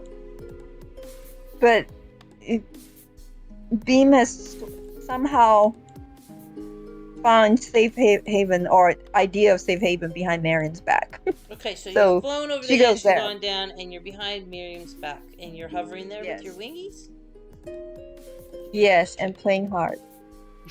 Okay, I so am literally I'm just a gonna meat move you shield. here, so it makes sure that you're not like the monkeys aren't right next to you to do attacks on you. Okay, so just move. Oh you. yeah, no, I'm hiding. I'm hiding for sure, so that they can't see me. Okay, great. And I hope you don't mind, but I am playing the harp music since that's your action. You're playing the harp music. Yay! Just want to make sure. Do you have like cunning action where you hide? Yes. Cunning action. Start cycle of your quick thinking agility. You can take a bonus action at the end of your turn. This bonus action can be used to dash, disengage, or hide action. Fantastic. So you are hiding. Okay. Anything else? No, but just out of character, I'm setting beam up for a sneak attack. Sounds great. Okay. I'm gonna move on to monkey number 4. Where's monkey number 4? There's so many monkeys. Holy shit. Oh, here's monkey Wait, number they 4. didn't stop fighting? What? Beam is so shot. No one stopped fighting? No. Have you cast a spell or anything to make them stop? Like, I thought music is magical. yeah.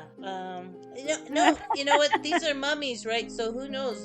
Their eardrums maybe have decayed past the point of any Good return. point. Yeah, totally. Let's see here. Monkey number 4 is going to use its movement to scramble up out of the pit and attack Monette.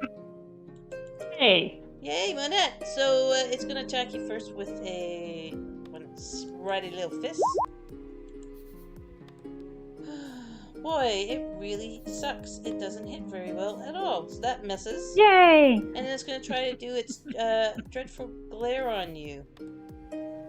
So can you Great. please do a Wisdom saving saving? throw? I'd be delighted to. Come on, I hit the button. Why are you not working? That's not cool. I just click where it says wisdom, right? On the big 3. Well, you should hit the saving. Oh, the doy. saving throw. Sorry, saving Section. throw box. Yeah. Right. Yeah. There we go. That's better. Oh. Oh yeah. Nice. Oh, You guys well are- done. Wow. Fantastic. Okay. So I will put the little eye on you. You are now immune from dreadful glare for 24 hours as well. This plan I is glare quite back fine. at the stupid monkey. That shit's not gonna work on me. Hey. Alright, let's see, what else can this stupid monkey do? Obviously nothing good. So that's gonna be Monkey 2's thing, and then Laszlo, you're in the chest! You're hearing screeching and hollering and stuff. Monkey noises. And monkey noises, yeah. Laszlo, that's Andrea. If you're muted, please unmute. Laszlo, Andrea. I apologize. I had complaining cats. Oh. One was very jealous and laughed. You're all mechanical now. Okay. Let's see. That's better. Yeah, I will. I'm in the box, so I'm just gonna call out. Do you want me to exit? And because I don't know if you want me to close the thing or not, because I don't know if that will make whatever's going on disappear or if it's just going to reset it. And then just come out. It should be okay. We hope. It might do something. okay. It might even do something So good. if I got that reply, then that's what I will do. I'll turn the key back and I'll pop open the lid. Okay. And yeah, Okay. that probably takes, I don't know if that takes my movement as well. Well, your action's going to be to turn the key. It pops open the lid, so you still have your movement with you, for sure. And Okay, then as you do that, though, if you turn the key and pop open the lid, the sarcophagus the shards of glass turn into shards of stone, and the buttons disappear completely. But it doesn't. The sarcophagus doesn't reappear in whole, right? It's completely. There's just a pile of gravel where the pile of glass shards were. Okay, go ahead. Okay. And then I'm just gonna yell monkeys and run towards the bag of holding which I'd left in front of the sarcophagus with Thigh. So I think that's just there. Okay. Because that's where my weapons and stuff are.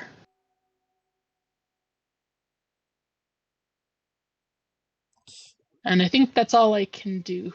Okay. Now, I'm a little bit confused. So you're saying that all your weapons are inside your bag of holding? Because when you have... well... How would you... Because we haven't been playing that your weapons were inside the bag. Right? Okay, well, I mean, they were on your belt and stuff, or... You know I left everything. Well, and I wanted to ask you about that as well, because I've got things like an iron pot and stuff like that. All my tools were on my tool belt, so unfortunately those are all shucked. But I was going to ask about that. But either way, my bow is infused, so it's magical. So I think you said it was only non-magical metal. I didn't say it was non-magical metal. I said it was all metal. Okay, I thought it was non-magical metal. No, you're right. I'm sorry, let me go back. Any non-magical metal objects. Yes, you're absolutely right. Okay, so then my infused apologies. Crossbow, I think, will still be okay. Okay. Either way, whether it was on me or whatever. Okay, cool. But I don't think I'll be able to use it this round, so I will just be, heading to go grab it. Okay, sounds good. All right, monkey number 2. Number 2. Where the hell is monkey number 2? Monkey number 2. Monkey number 2 is going to jump at the mace in Miriam's hand. Okay. Let's do that. 7. It messes and lands at Miriam's ankle, and will try to do a... What will it try to do? We'll try to bite Miriam with its teeth. Yay! Okay, that hits. Finally! 12 piercing? Yeah, 12 piercing. Okay. And it has another attack, so it will bite you again. But I think that one messes. Yeah. Okay. Monkey number 3. Hey, we're the monkeys. We like monkeying around. That's monkey 1. This is monkey 3.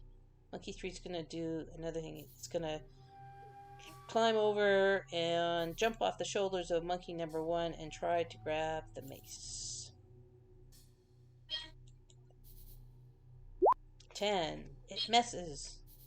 And instead lands behind Miriam's other leg. And we'll try to bite Miriam that way. This way. What will it do? It actually will do a rotting fist. And it messes. And it will do a bite. Seems to work. Okay, better. that hit. Okay, and that's going to be 8 piercing. Alright, and that brings us to the top of the second round with Torsha. Okay. I'm wondering if I can get these 3 monkeys in a cone of burning hands without hitting Miriam or Beam. Cone of burning hands. Here's the problem. They are all surrounding Miriam's legs. Oh, right? okay. And biting them. So it may, obviously there's not enough room because the tokens are sitting on each other. But they are all at Miriam's feet, biting her feet. And her legs, right? So, no, if you do a cone, it's going to hit Miriam because they're right on, like, these are smaller creatures. Miriam's a large creature. They're in the same 5 feet as her. They're in the same square, even though I can't really show that well with the tokens stacking each other. Well, in that case, I'll throw some magic missiles at one of them that's I guess, looks the most hurt. Okay, do you want to do an insight check? Sure.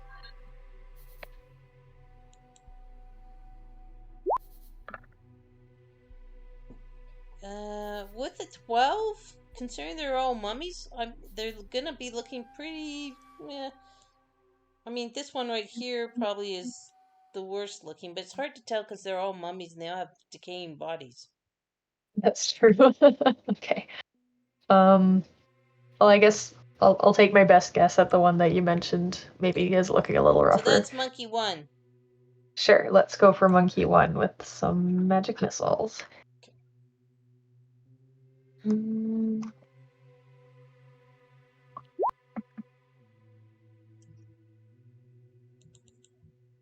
I have to do it 3 times, I think. Yep, I think so. Unless you do it at a higher level. Nope, just regular. Okay.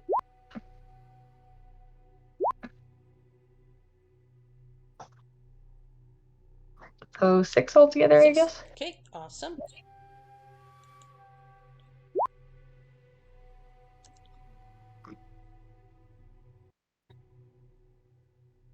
Never mind that comment.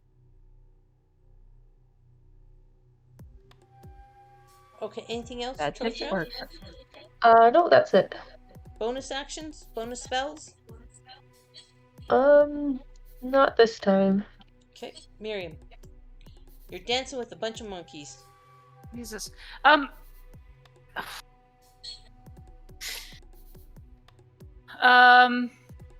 damn it. What am I gonna do? All right, I am going I'm sorry, to. I missed something. A couple Yeah? more monkeys appear. There you go. More monkeys appear. 2 more monkeys appear? Yeah, just wait. So- just wait. Just one more monkey appears since that was 3 attacks on one monkey, so I'm gonna treat them as one. So one more monkey appears. So whenever we attack them, they just multiply. Yeah. I am going to.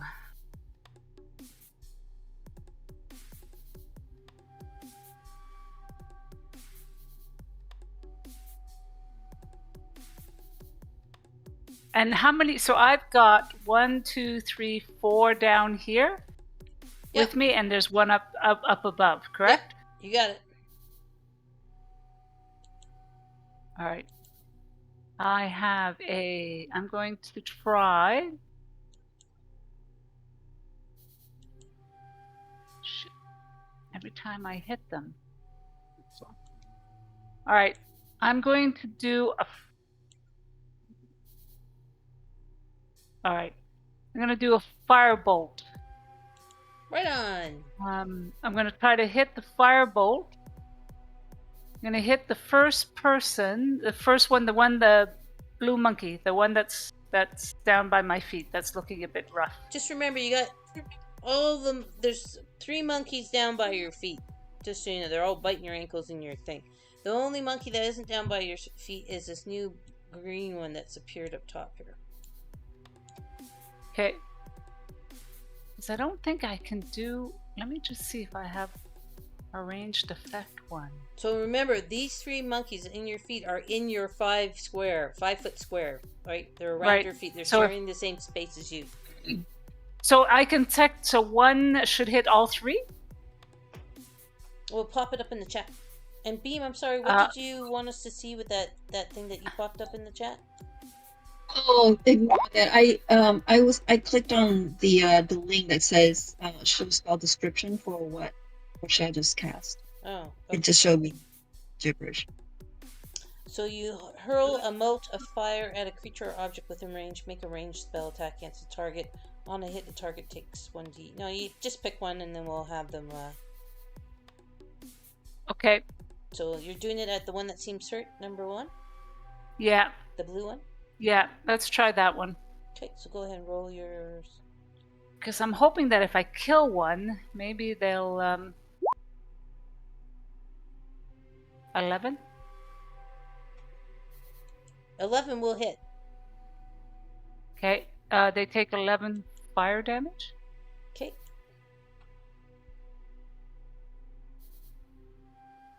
Yeah, they take 11 fire damage. That's a cantrip. Okay. Cool. And it Um, seems, and just so you know, that seems the monkey starts screaming in agony. Okay, I'm going to stomp on it with my foot. Is that your extra attack? Yeah. So you have 2 attacks, right? Yes. Let me double check that. Hang on. Maybe I need to do a melee attack first. I need to just double check that. Why you check that? It's 8:10. Let's take a 5-minute break for grabbing drinks and stuff, and we'll come back at 8:15. Okay, guys? Yeah, I have an extra attack, no matter what. Okay, great. So let's take a 5-minute break. We'll come back and then you can do that extra attack. Okay, sounds good. See you guys in 5 minutes. Okay. I have to feed my cat. She's mad. Come on, Debbie. Come on. Let's get you something to snack on. Come on, baby. That's a good girl. Good kitty.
No, Debbie.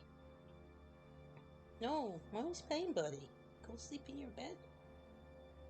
You got your snack. No, Baba.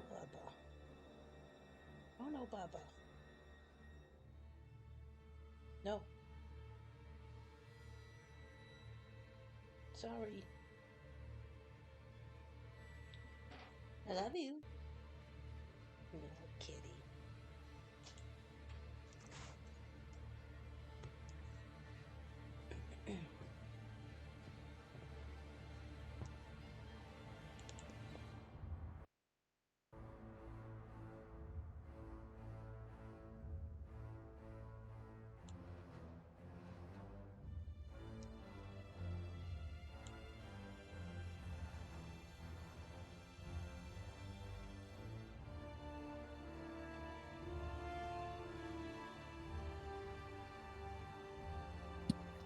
Hey, Vicky. Hello. I just checked the unarmed attack. Yes. Really, it's only 1 plus your. The damage is only 1 plus your modifier, your strength modifier. Okay. So I think I won't do an unarmed attack, but I will. I've got something else in mind. No problem. No problem at all. That seems kind of dumb.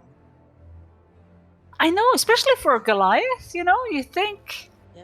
I mean, But I guess that's understand. where monks come into play, right? Yes. Maybe You that's what probably makes- need to have. Yeah. Yeah. No. Got to no give problem. them the advantage. Yeah, totally. Yeah. Yeah, no problem. Thanks for checking that for me. No problem. Is anybody else back? I was wondering if there were more monkeys back. That's right. Or are we still up to just 5?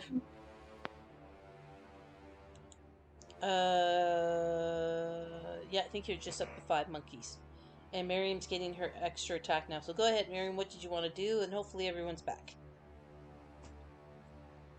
Back. Miriam. Where are you, Miriam? You were just talking to me. I cannot hear you. See, hey. If you're talking, we can't hear you. I see that you're unmuted, though, so you should be saying something. Can't hear you, Miriam. Miriam. Can I hear anybody else, or am I the one that's cut off? Anybody else want to Can speak you up? hear me? Okay, good. I can hear you. Good. Yeah, we I can hear you. Good. Yeah, if Miriam's speaking, that's the only one I can't hear. Yep. So we've lost Miriam. Maybe she's coming back. Gosh. Who's after Miriam? Miriam, where are you? Okay, Miriam.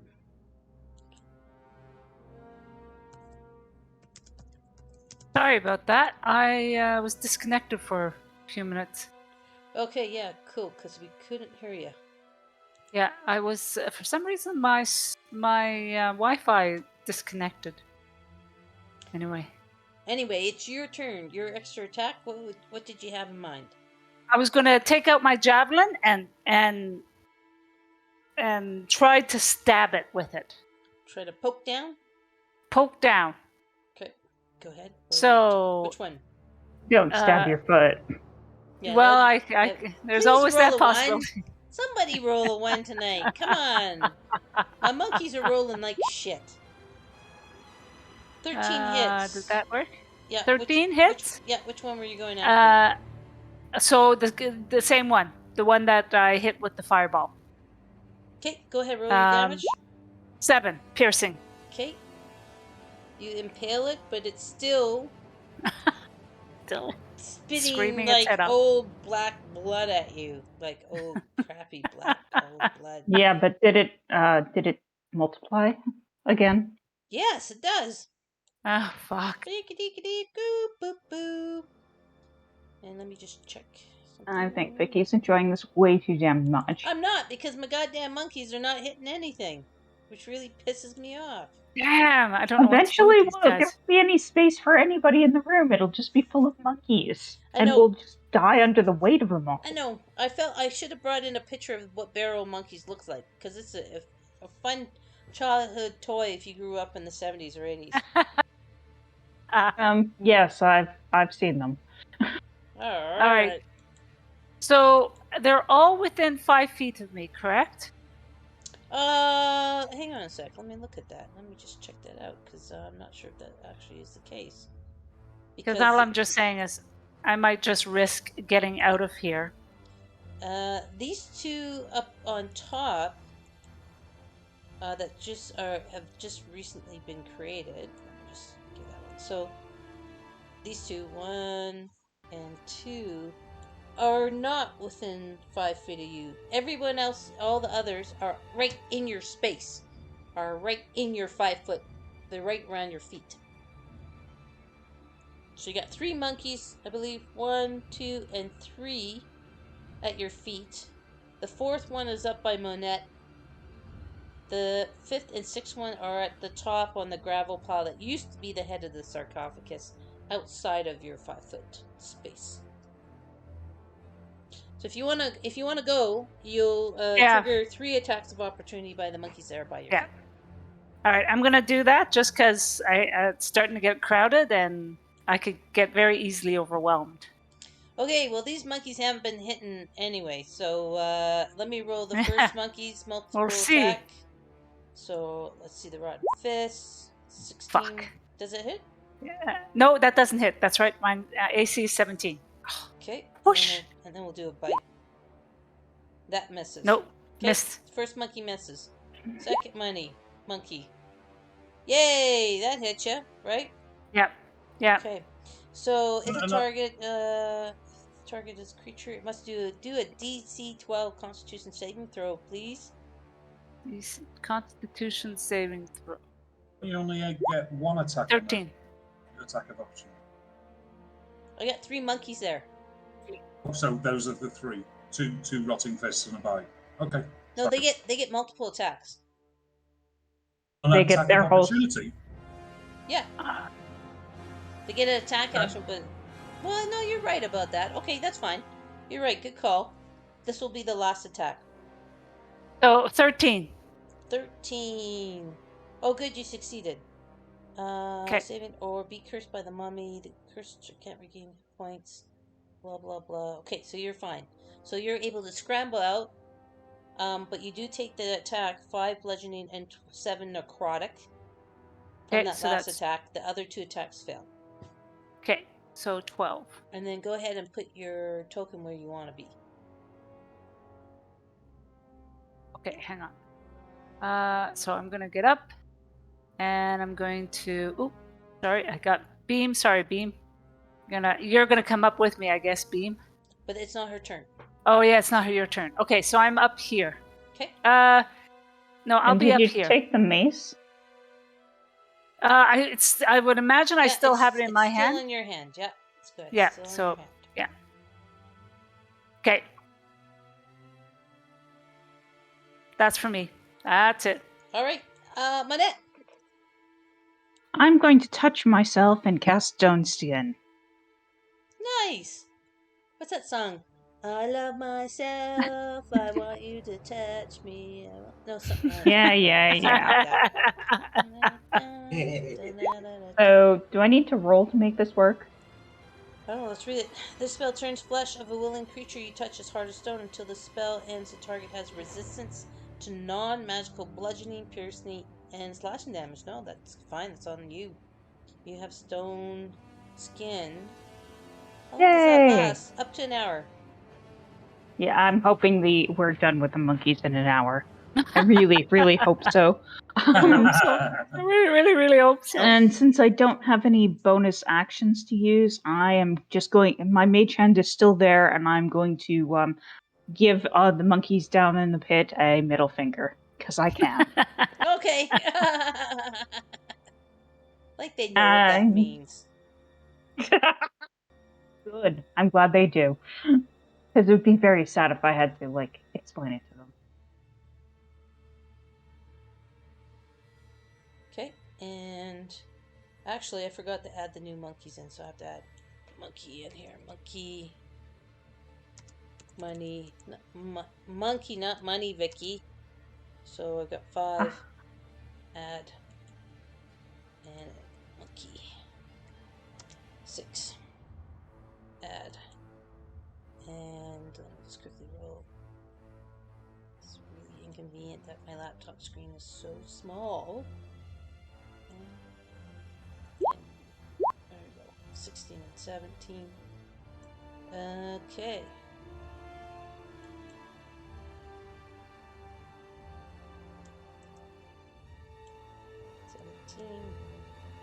Enter. Sorry, let me just. Alright. How does that change everything? Again, that weird monkey thing there up there. It's kind of weird how it fucks everything up. You see that? Yeah. It fucks it all Yeah. up. So anyway, I might lose a turn, but that's fine. We'll do monkey number 5 after Monette. Let's see. Monette. Sorry, get the tracker going here. Probably lost a bunch of turns, but that's okay. Monkey number 5 is right here. Is the green dude. Monkey number 5 is going to scramble up the monkey wall here and jump for the mace. And misses and lands at the feet. And Damn it, can I get rid of you guys? Sorry. for the mace. But won't be able to have an attack this turn. And then the next monkey is monkey number 1, who is impaled. Well, that's the thing, right? You impaled it, so I wonder if it's at the end of your javelin or not, like some kind of Savlaki. Oh, it could be. I do have 5 javelins, so I'm quite willing to sacrifice it for now and just leave it on it. Wouldn't it impede its? It would impede, or you? Yeah. Would it not impede its movement? Let's just say it didn't stick on, but I think that's just a hilarious image. It would Monkeys be. Savlaki. I'm sure that's a delicacy somewhere. I mean, no offense to any animal lovers. I love animals too, but this is not. It's a creepy mummy animal. So anyway, it's going to do a bunch of screeching. And it's going to cast a spell. Zip. And all the monkeys glow with that casting of a spell. They all kind of shimmer in kind of dark black shimmery glitter. And that will be that one's turn, and we'll end up with Nari.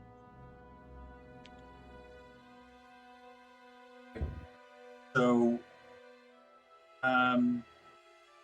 just giving me an idea. So, a square, 20-foot square, big, and I'm going to exclude beam in that. So, Okay. in this square, they all need to make a dexterity saving throw DC 17. Oh, they're gonna fail that. They suck. See how many I got down there. Okay. Key. Very far. 20 cube. Blah blah blah. An attack roll against them has advantage. That's a great idea. Okay. I'm sure they're all gonna fail. So I've got 1, 2, 3, 4. Okay, let's do the first one. What'd you say the dex was? Oh, that's a fail. What's the DC? 17. 17. That's a fail. Yay, we got 1. Oh. Yay, monkey 3. And another one. Okay. So the other 3 now glow, as well as that dark, they start glowing pink. Okay. And as a bonus action, that's my action. Okay. I'm going to take the auras off the ones that succeeded, okay? And then anything with an aura Everybody has advantage on. will have advantage on them. Yeah. Okay, so that monkey is there, and it was monkey number 3 that did okay. Where the hell is monkey number 3? Buried in the monkey pile. But everything else is gonzo. Okay. Except for this monkey up top here also wasn't in the box. The one that's with Miriam. It's good. Monkey see, monkey do. Alright. Half the monkeys have fairy fowl. The bonus action, expend one of my uses of wild shape, but instead of changing into a creature, I take on a starry form, and the starry form is that of the archer. So across my body, certain like elbows and wrists and shoulders, etc., I get different formations of stars, and it allows me. I'm just going to copy and paste this. So you can, Okay.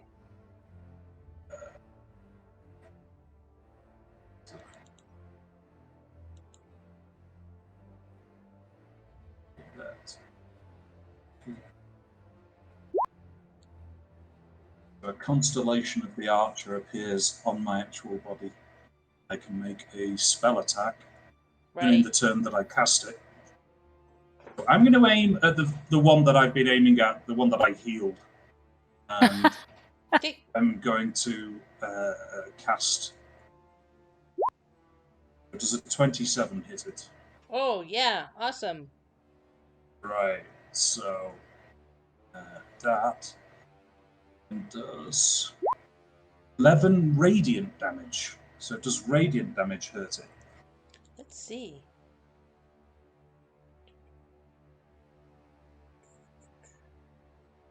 Just normal. Just normal.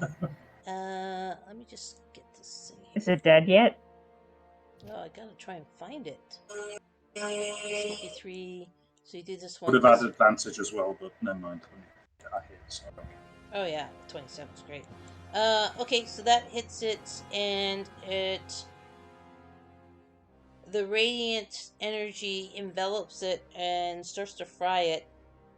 Then what happens is it kind of crumples to the ground, and from its body comes a red smoke that is a monkey's head from its body that comes out, and it flows towards the mace that's in Miriam's hand with a weird monkey roar, and it goes into the mace. So let me first of all give this an X out. Wow. Okay. This thing is dead.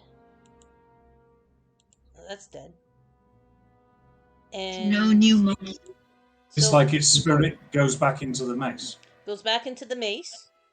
And then what happens when it enters the mace, there's a rippling, like kind of like this feels like an energy pulled into the mace, and then an explosive wave of energy that comes out.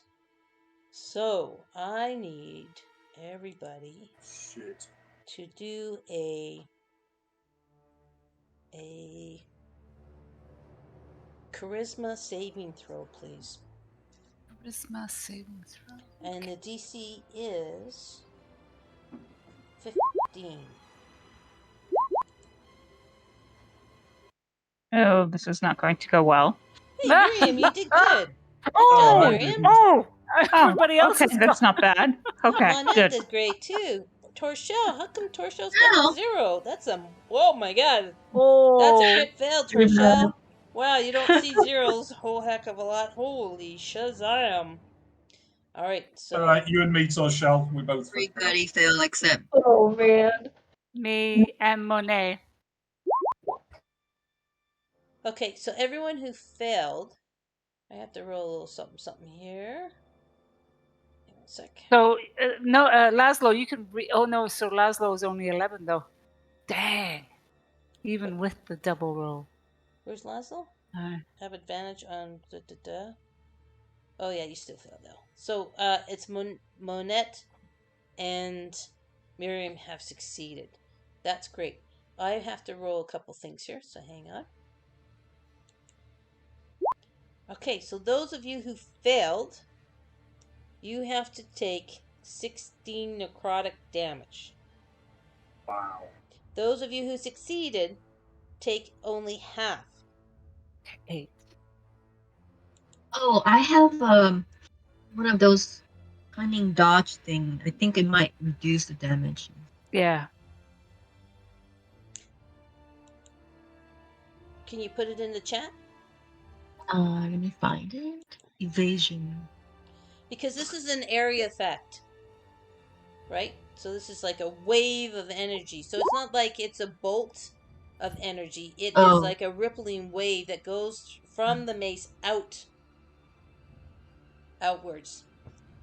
So I don't think you'd be able to dodge it, to be quite honest. Evasion. Yeah, 711. Dex save, not charisma. And dragons.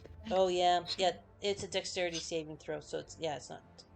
Doesn't apply. If But we have Okay, irrelevant. sorry? points in the red circle, we take it from there first, yeah? That would be your is that still going, Nori? I'm not I sure, that's why I'm checking. believe those are the people that I gave The green dotted people, is it? the aid spell to. If you had in points in your red circle, those were the bonus spells. Okay. It's not temporary. It was a bonus from the spell aid. Okay. Yeah, and I think those are I think the 8 people. Well, who has anything in their red bubble right now? I do. I have a 7. Okay, so you might Yes, want to I think. use those first then. I mean, Yeah. up I Okay. to don't you. have anything in my red bubble, but on my character sheet, I have temporary hit points listed at 15. Right. So you use your temporary first, then you use the red Oh, bubble, and then you use okay. your own. Yeah. That's what I'm gonna do. So everybody that has Remind a me again star, everybody that has those little star things on their tokens, that was supposed to represent people that had aid on them. The people that have green dots have Oh, the okay. night vision stuff. Right. So I don't have 8. I just have the green. Okay. Okay. What I does So will. aid do how many again? points again? How many damage? So if you failed the check, then we're looking at Right. 16 necrotic 16. damage. Got it. If you So the first succeeded, 7. then it's half as much, which is 8. Okay. Everybody okay? Everyone's figuring it out okay? Yep. Okay, so those of you that failed, you now have the frightened effect on you. The source of your Mhm. fear is the mace. Oh, shit. Okay, so a frightened creature has disadvantage on ability checks, attack rolls, while the source of its fear is within line of sight. The creature can't willingly move closer to the source of its fear. So you have to move away from it. So you guys have the fear. Let me just double check something. Real careful here. So you are frightened. So let me just show you folks. I've just popped up the sheet. You can click on it to magnify it. Right, disadvantage on ability checks and attacks while in the sight of the source of fear. Can't willingly move towards source of fear. So that's what you guys all have that failed. So who do I have that failed? I'm gonna put a little thing on your tokens. Who was that? So Laszlo. So Beam failed too. So I'll put a red dot for people that are failed and have the frightened. Miriam's okay. Monette's okay. Torshell is feared. And Torshell, you because you crit on that, I think you're gonna take double damage. So add another 16 for your failure, okay? Necrotic. Okay. Yep. Lasso failed. That should apply to me as well then, because I rolled a 1. Yeah, okay, good. Please take the double damage then. And you are feared. Okay. think I got everybody. Did I miss anything? Is that everybody good? Mhm. Okay, so that was Nari's turn, killing that monkey. I don't know, Mari. So you did. Are you done now? Is your turn done, or do you still have I did. movement? I had movement. I don't. I'm not forced to move away from the thing, but I'm just a disability when I'm within sight of it. Right? Let me just double check this here. You can't willingly move closer to the source of fear. Okay. Yeah, So I don't have to move away. I just can't move closer. exactly. Right. Yes, that's me. I'm done. All right. Okay, Beam, it is your turn. So you, Beam, are frightened of this mace. You cannot move closer towards it. What do you want to do?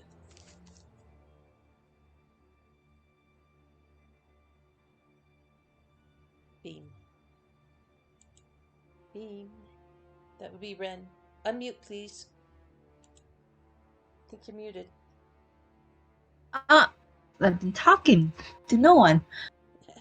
Beam hovered above the hole, where the pit where the monkeys are, and she's not flying towards Miriam because Miriam's still holding that mace that's terrifying to her. And so she, with a shaky voice, she's gonna sing a terrible song to one of the monkeys. And in the effect, casting a I think dissonant whisper. Okay, pop And it up in see the if chat, okay? psychic dissonant whisper. There we go. That's a really good spell. If the psychic damage will multiply like a monkey or not.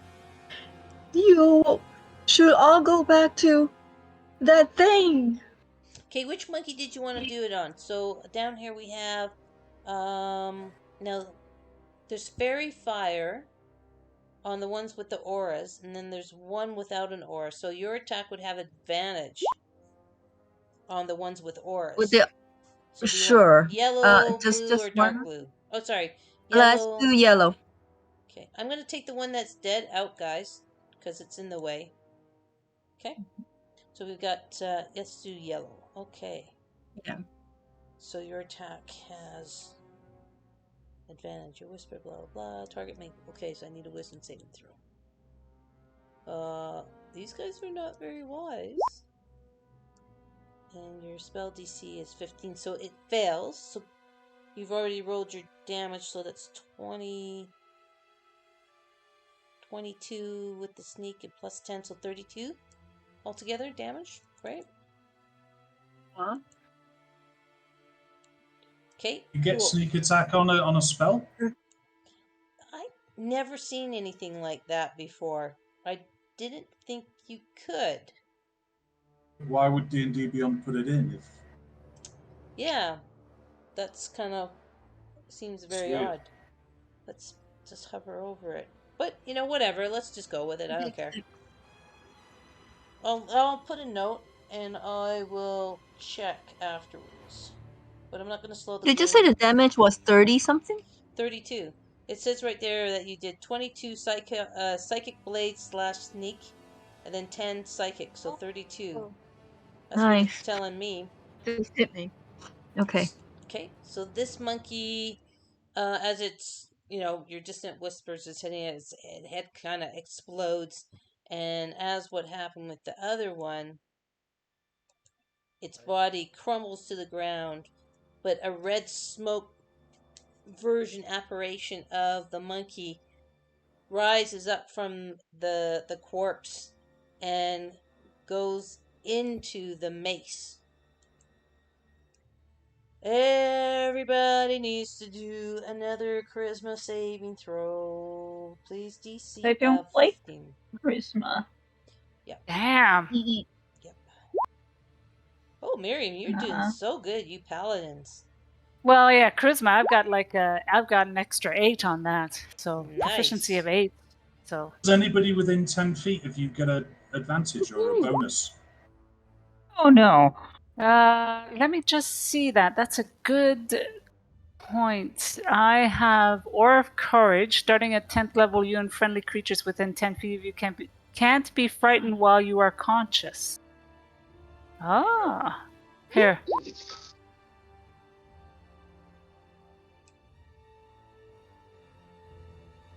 Oh. Is that This is So the that's- advantage of paladins. right? That's the advantage, but within 10 feet. You need a 10-foot aura. Yeah. Yes. 10 foot or just go into your thing here. Sorry, let me just move your token over. God damn it. Yeah. Fucking the mace and everything. I just need to move it over so I know.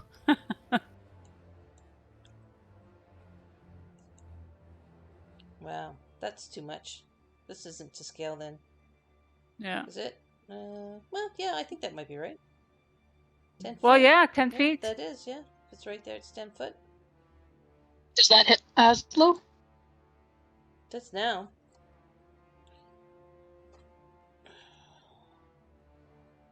So is that always I don't on? remember that. Or is that something you It's- have to cast Yeah, as a feat? no, it doesn't say that. It just says, starting at 10th level, you and friendly creatures within 10 feet of you can't be frightened while you are conscious. It's just the Aura of Courage. I think it's just part of the being a paladin. Oh, okay. Well, that kind of means we have to go back and retcon stuff. Sorry, guys. No, you shouldn't be sorry to them. You should be sorry to me. Sorry. Okay, so I will take the frightened thing off of you guys that are within 10 feet, which is everyone that's whatever, but you still need to do the savings throw because you're still going to have to save yourself from the damage. Okay? Right. So everyone do a a charisma saving throw with a DC of 15 you have to beat. And I'll take these red dots off of you. And I think for me, if she hadn't moved up, I wouldn't have been in the aura. So I'm gonna assume, like, that I was frightened for the last turn or whatever. But like now it's gonna be without that condition. Okay. Okay. So let's see. Nari So fails. we're doing- What? Sorry? We're doing another charisma save? Yeah, because another monkey died and its spirit went into the mace, which Oh, I see. triggers the mace magic effect. So, please roll charisma saving throw DC of 15. I'm not going to ask again. So I've asked 3 times now, guys. So Nori's failed. Chorshell's failed. I failed. Did you I fail? passed. I passed. Okay, so let me roll the damage. And people that failed take full damage. People that didn't fail, people that succeeded Yeah. will only take 5 points of damage. Necrotic damage. Okay. And people within 10 feet are not frightened, but that leaves Monette, who would be frightened. Yes, I'm afraid. Be afraid. Be very Be afraid. afraid. Okay.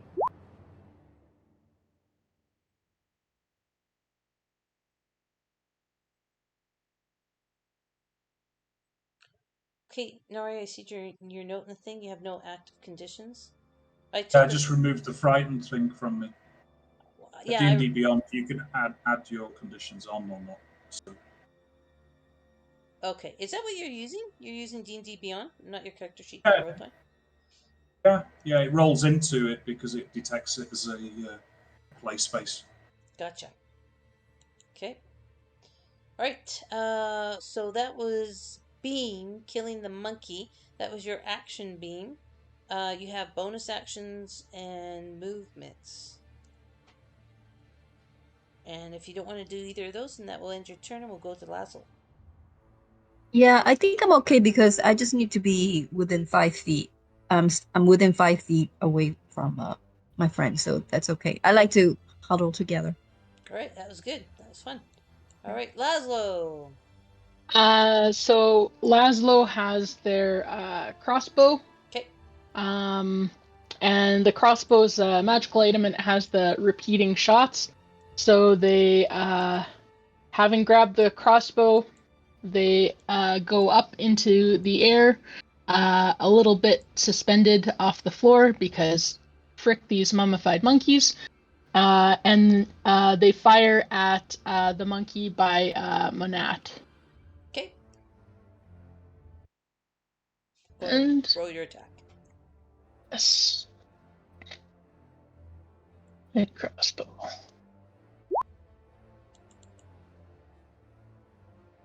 That totally hits. Go ahead and do your damage, please. Okay. Anything else? I don't know if I can do spells because my tools are kind of my thing, so I'm like just gonna avoid that for now, and then after the conflict we can figure that out. Well, yeah. I mean, my understanding is that it acts kind of like most people's, what do you call it? The amulet. Like focus, Arcane spell focus. focus. Right? Yeah. Acts like an arcane focus. So Mhm. unless you have the complete I don't know marks on if my you. like, yeah, because I have like my tool belt, which is I kind of was my focus, but there's no tools on it, so I don't know if it's particularly inspirational at the moment. Well, can you look that up while we do everyone else's turn, and then give us the answer next turn that you're up? Sure. Okay, awesome. Okay, monkey number 4, Monette. Boy, I feel like my monkeys Bad haven't done monkey. much. Bad. All I monkey. know is I've got stone skin, damn it. Doesn't help me with the damage from being afraid of the mace, but it should help with them biting me Yeah. Does or 16 punching hit? me. Yes, it does. How does that? Yeah, see. let's Stone read skin it. gives me resistance. Yeah, so you would take There it half. is. So it does 18 damage, but you take half, so you take 9 damage. Because resistance means you only take half damage, not full damage, to those particular Great. kinds. Okay, So- but you do have to do the Constitution saving throw DC at 12. Okay. Or be cursed. I don't want to be cursed. Though I do have remove curse just in case, There you go. Oh Yay, dear. you fell. Finally, these goddamn monkeys are paying off. It took a couple hours. Alright, so you are now cursed with mummy rot. The cursed target can't regain hit points, and its hit point maximum decreases by 10. Oh. Oh, Is that by permanent? 10 d6 or 3d6 for every 24 hours that elapses. If the curse reduces the target's hit points maximum to 0, the target dies and its body turns to dust. The curse lasts until removed by remove curse, spell, or magic. So Constitution, the target can't regain hit points, and its hit point maximum decreases by 10 3d6 for every 24 hours that's elapsed. Okay, so you're on the clock now. Okay. Is that decrease of 10, is that permanent, or is that only while the curse is on me? It's gonna be... Well, that's a good question. Curse target, blah, blah, blah. The hit point decreases in 10 for every 10 hours. If the curse reduces... I think it's probably permanent. I think it's permanent until you remove it. Like, and once you remove it, then you... But once you remove it, you're at whatever level it was removed at. That's what I'm thinking. But that's why it gives you... It's not... It doesn't take effect right away, right? It says for every 24 hours elapsed. So you're cursed now. If you don't get this removed within 24 hours, then it will take your first 10 off, or your first 3d6 off. Yes, don't remove curse until after the fight. Good point. Okay, yes, yeah, I can do that. You can remove, yeah, exactly. So in a way, this isn't as terrible as it is, because it would take 24 hours of you not removing the curse. But you have removed curse, so it's kind of like, as soon as you remove the curse, yeah. It would have to be Yeah. on you for 24 hours to decompose you. If we're gonna do, with the rotting fist to decompose you enough to bring that down, to have its effect. That's how I read it, because it doesn't say immediately. It doesn't say the Great. maximum decrease. I can live with that. It says 24 hours. Okay, cool. So it gets its second attack. Bad monkey. With its bite. And that totally misses. Yep. Okay, and that means it's Torshell's turn. All right. So there are 2 monkeys in the pit, right? There are 2 monkeys in the pit. I would like to burning hands them. Okay. Oh, girl. All right. So they have to do dexterity saving throws. Okay, wow, you got a pretty high DC of 16 for them to beat. Oh, well. Goodbye, monkeys. Okay. Oh, wow. That's the first time those little fuckers made that. And the second little fucker misses. Alright. Okay. So, We just roll damage, and the successful one gets half. okay, how much damage? Just have to roll it. Sorry. No problem. Burning hands.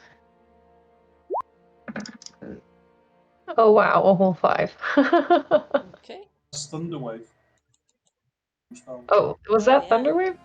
Did I do the wrong one? Oh, sorry. That's okay. How did that happen? Okay, something's wrong because I'm clicking burning hands. That's okay. What does it say on your thing here? It says 3d6 fire damage. Just roll 3d6. Yeah. Okay, that makes more sense. Okay. Yeah, better 9. result for you anyway. Yeah. Cool. So the one that failed takes the full 9. Which is going to be that. And the one that succeeded will take half. Okay. Cool.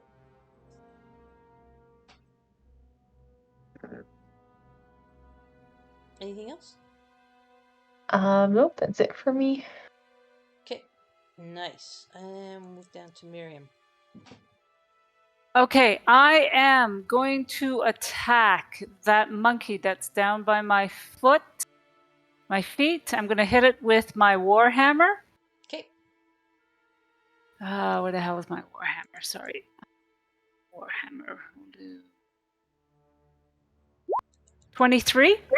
Yep, totally hits. Okay. So, I'm also going to do my divine smite. Okay. And I'm just going to put that in the chat. Starting at 2nd level, when you hit a creature with a melee weapon, you can expend 1 spell slot to deal radiant damage.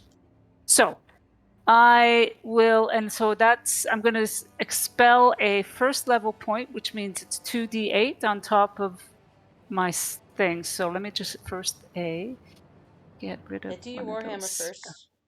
Okay, warhammer, 11. Okay. And then 2d8. 7 radiant damage, so 18 altogether. And I'm also going to do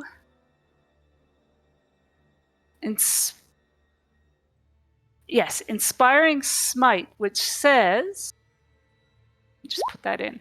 Immediately after you deal damage to a creature with your Divine Smite feature, you can use your Channel Divinity as a bonus action and distribute temporary hit points to creatures of your choice within 30 feet of you, which can include you. The total number of temporary hit points equals to 2d8 plus your level in this class, divided among the chosen. So 2d8, 14 plus, sorry, I am 10, I think. So 24. 30 feet. All right. That's Anybody? pretty much the whole room, really. So 1, 2, 3, 4, 5, 6. I can give extra people 5 Monette points, is but down to 25. Okay, I think Nori's so- down to 40, right? yeah, Rochelle's down to 26. Like, actually, all three of those people are. Laszlo looks good. yeah. I think I'm Beam still looks doing good. okay. Beam's got Yeah. a little bit of So- damage. So I've got 24 points that I'm going to divide between Monat, Nari, and Torshal.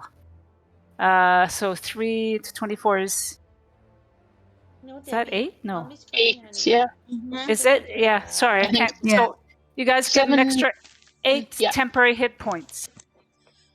Thank you. Thank you. Thank you. So remember, temporary hit points go first, right? If you take damage, Yeah. you take them off your temporary hit points first. Make sure you're tracking the uses of your channel divinity, right? I think Yeah. you have Yeah, a limited I think I amount have- of outs. yeah. So this was, I'm down, I just used my last one, and I'm going, and I'm going to get rid of one more of my spell slots 'Kay. to deal with the, oh God, what's the other? There. And then get rid of one of my spell Good slots. to have a paladin in the party. Now and then, good in the clutch. Steve Spell Ox. slot. So there. Oh, I've got one more spell slot at level 1. You should be There we putting this go. in the red bubble then. Okay, Yeah. so that's me.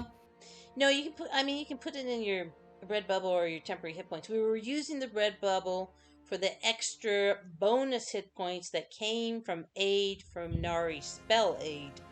So you could probably put it in your temporary hit points. But I mean, if you want to use your bubble too, as long as you're not one of the ones aided, but you are. I mean, as long as you can keep them clear in your mind, right? So maybe write it down that these are temporary hit points, not your bonus points. I don't know if you have any more bonus points in your bubble or not. So if you don't use Bonus hit points. I haven't even heard of those before. we just talked about them before, right? Nari did the spell aid, and you guys all got a certain amount of bonus hit points, and we had Oh, those were bonus. Okay, Yeah. that's what's the difference between bonus and temporary then? because you have a choice with the bonus if you use your regular hit points or your bonus hit points, is my understanding. Whereas So, temporary hit aid- points you have to use first when you take damage. Aid extends your normal pool of hit points up, so that means when they're taken down, you can heal them up again. Whereas temporary hit points, once they've gone, they've gone. There you go. Wait, so the hit points that you gave me from aid, those can come back, Yes, but if only you within the receive 8 hours. Yes. And so we were putting them in the red bubble because when this times out after 8 hours, you have to go back to your normal max hit points. And if you change them on your sheet, you're going to forget. And then you're always going to have this bump because you'll forget to go back down. That's why we were keeping them separate in the red bubble from your max hit points. Because we only play once a month, you would have forgotten. And somehow your max hit points keeps growing and growing and growing without you leveling up, right? So we need to keep them separated from your max hit points. I know what the spell says, but in this case, it would just screw up your max hit points. Okay. All of a sudden, you guys are like level 10, but you got like after a couple sessions, you'd be like at what 90 hit points. How did that happen? You know what I mean? Right. Anyway. Okay. All right. Miriam, is that everything?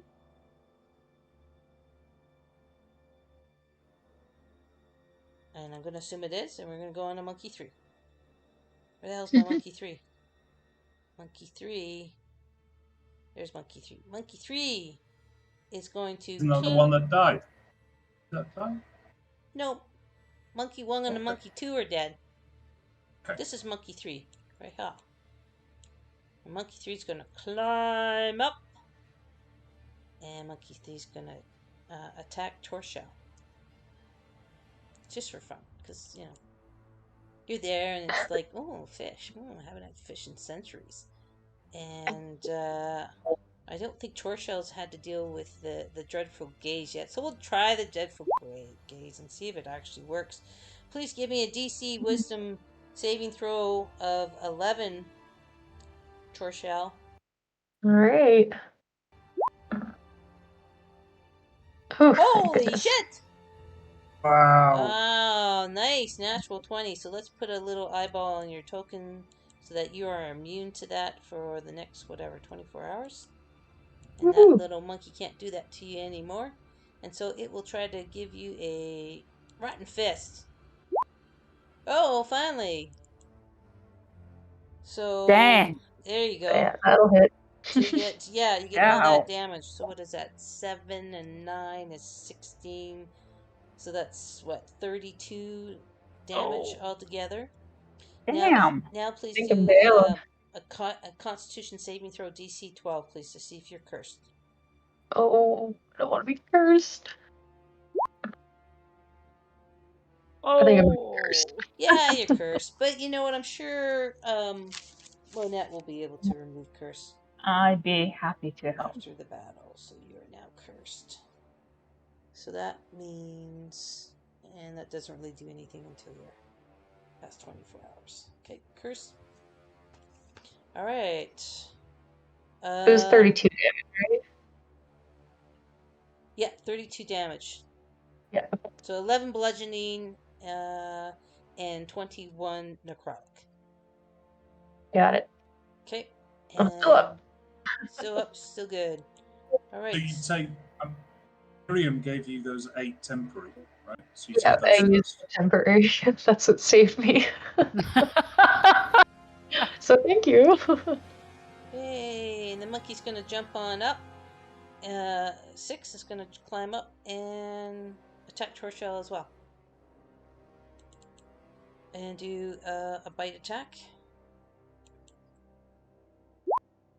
Does that hit?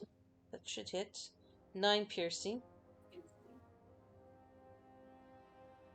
Yep, And I think that I'm puts. down. There you go. You're unconscious. You're down? Mm-hmm. Okay. And then that's going to bring us to Monette. I am just gonna do. Ooh, that is a good question. Wait,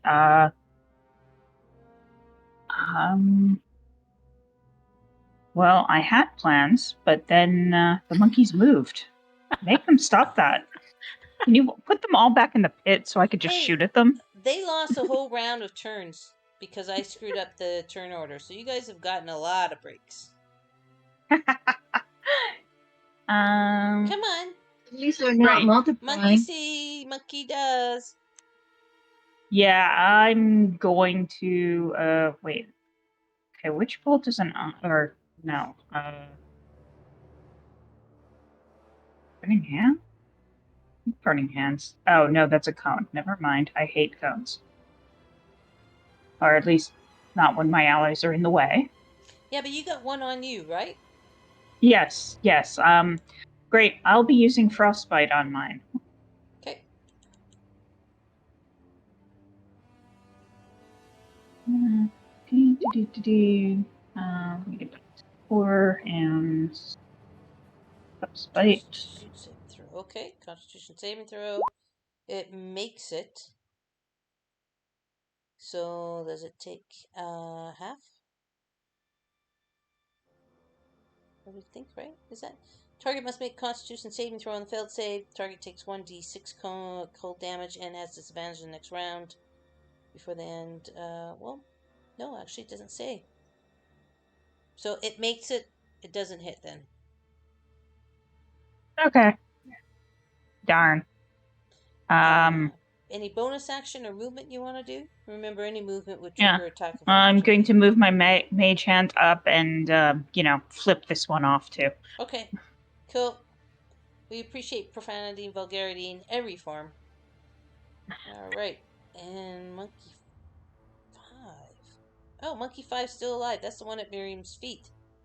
Right on. Yeah, it's going to attack Miriam, I guess. Seems kind of dumb. Miriam's so tough. Alright, well, anyway. Bitey bite!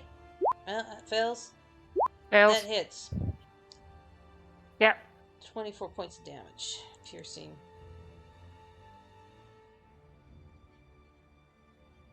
Anything, any reactions or anything, Miriam? Yeah. Is it is it 25 or is it because the 25 is the 25 is the 20 is It's just sorry the 8 and 16 Oh right. is the it It should be the 8 then. It's should the just 20. be 8. Okay. Yep. Sorry. Okay. All right. All right, and then this monkey is dead. That brings us to Nari. Okay. Slightly embarrassed about the fact that the paladin is giving out temporary hit points and not me. I mutter under my breath, to light a candle is to cast a shadow. And I use my action to invoke my channel divinity, which is a 30-foot radius of dim light. So I start shining. But it basically it's the entire room. So at the end of your turn, once you're within this light, you have a choice. You can either get a d6 plus 6 temporary hit points. You can end an effect like Charm or Frightened. So Manat, at the end of your turn, you can choose to end the Frightened status, or you can choose to have the temporary hit points. 2d6 plus 6. d6 plus 6. Oh, 1d6. Okay. 1d6 plus 6. So, your choice.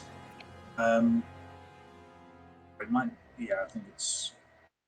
You can grant the creature one of these benefits whenever a creature ends its turn in the sphere. So that's my action. Okay. So it overwrites temporary hit points. If you've already got temporary hit points, you can roll the d6 plus 6, and if it's higher than what you've got, it just overwrites. It doesn't add to it. Okay. And as my bonus action, I'm going to use my Archer form. I'm going to blast. Oh no, I'm not. Blast those down. My bonus action, I'm going to do what I should have done a while ago. I'm going to cast Mass Healing Word at 4th level. Who are you casting? Or like it's multiple targets, right? Yeah. So,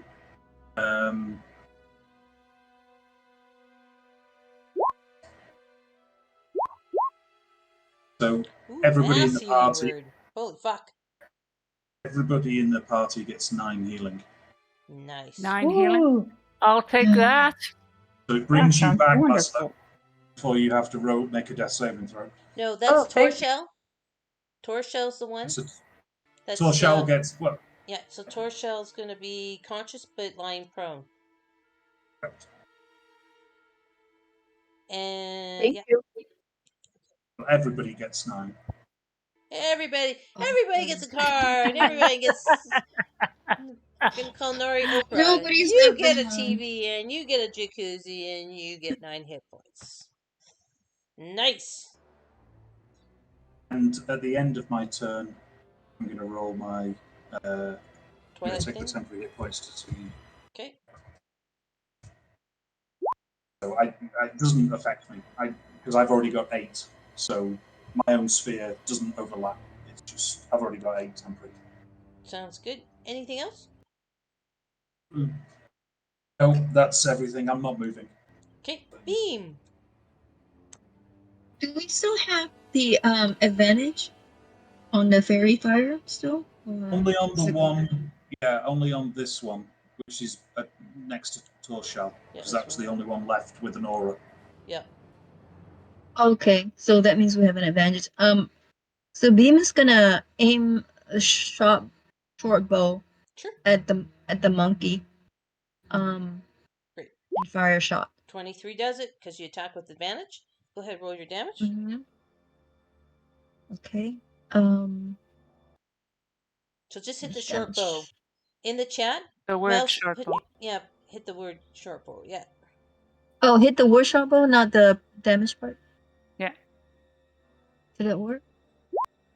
No, in chat, just hit the word short bow. Yeah, in the chat.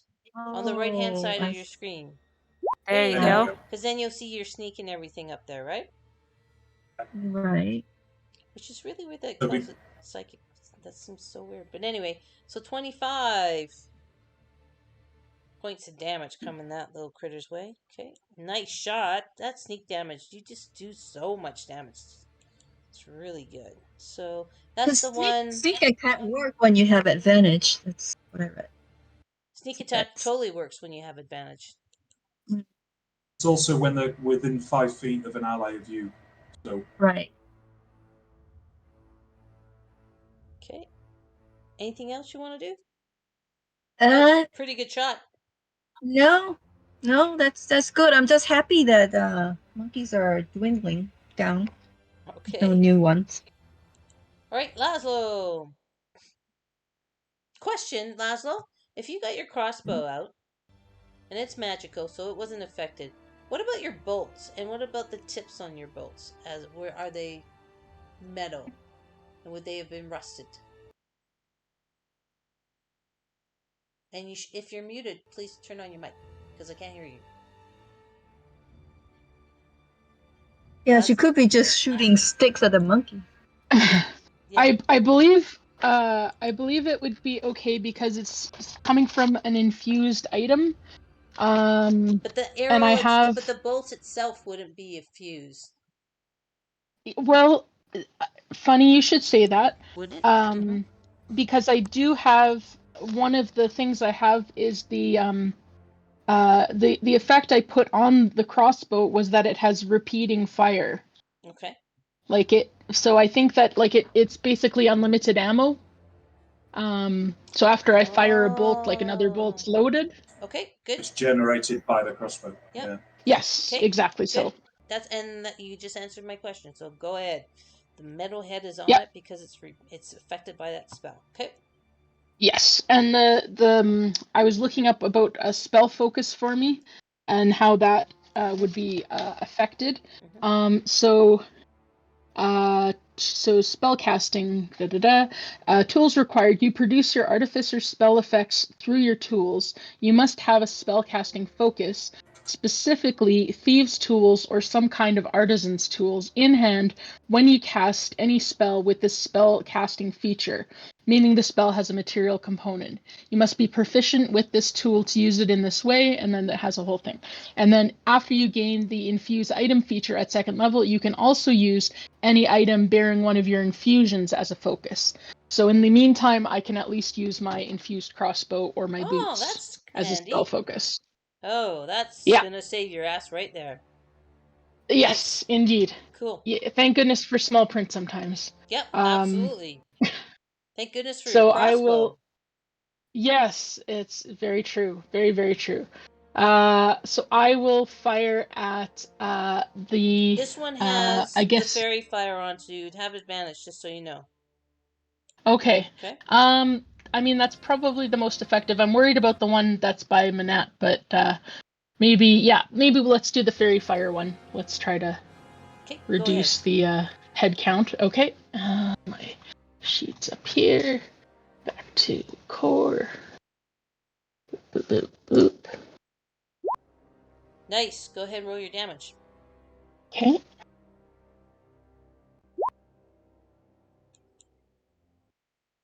So 10 piercing. Okay. And then I believe that the general effects that like when they disappear, like those are an area effect that we're all subject to. Because I have a spell sanctuary I can cast on someone, but it doesn't protect them from area effects, so it protects them from like monkey bites, but not the challenges to their charisma, I think. So let's try. Okay, so that monkey's still standing, so to speak? Yep. Oh, yeah. Okay. So then I will do. Where is it here? Catapult.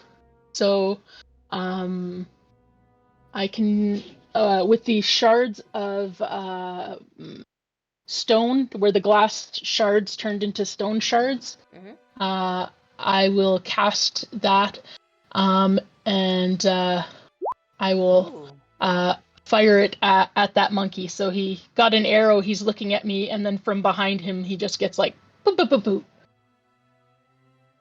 Okay. Nice. So the creature has to make a dexterity saving throw. Wow, and the DC 17. Holy shit, this monkey ain't gonna do that. Do you that's an attack, right? So you get advantage from the fairy fire on that? Well, I guess it's just my dexterity saving throw, so. Yeah, it says transmutation 1. Yeah, so it fails. How much is the damage, please? Roll your 3d8 bludgeoning damage. Okie dokie.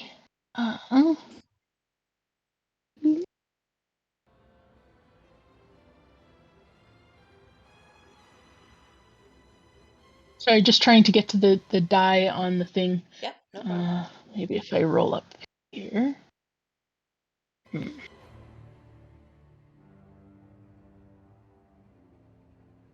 Yeah, it's actually behind your avatar. So if you want to roll it, feel free. I can't access that little menu. Okay, so you want 3d8s? I believe that's it, yeah. Wow, I just fucked myself. That sucks. Okay, 21. Well done. Wow. There's no complaining there, Vic. There you go. Okay. Okay. All right. Monkey still standing? Still standing, but the shards of stone go ripping through its decomposing flesh, and it screams in pain. But it's still there. Okay. But it's looking pretty fucking rough. Fair enough. Is that the same monkey that I shot with the bow? Yep. It's been a bad night for him. It's been a bad night. A bad afterlife. Okay, anything else, Lazo? No, that'll do. That was really good. All right, so I got the monkey that's on Monette.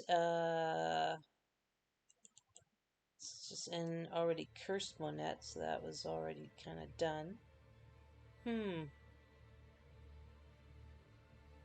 Let's just do some bites. Bites are fun. 20 for 12 piercing. Ow. 17 for 5. So 17 piercing altogether. I think should hit you. What's your yeah, it's gonna hit. 17 piercing. Yes, but I have stone skin, so That's right. So that you're would taking be half. Yep. yay. So 8. Let's That's just good. round it down to 8. I can live with 8. 8's good enough. Thank you. Yeah, no problem. And then Torshell, you are lying prone, but you got 9 points, so you're conscious and you're alive. Take half your movement to stand up if you want to.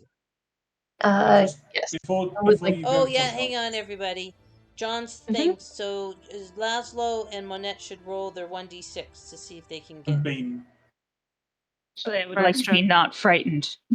Yeah. Yes, so So that, we need. Laszlo So, and Beam. I'd like no, to it's lose not that red frightening. dot. No, it's Laszlo and Monette. So Manat's choosing to lose the frightened rather than take temporary hit points. Okay, got it.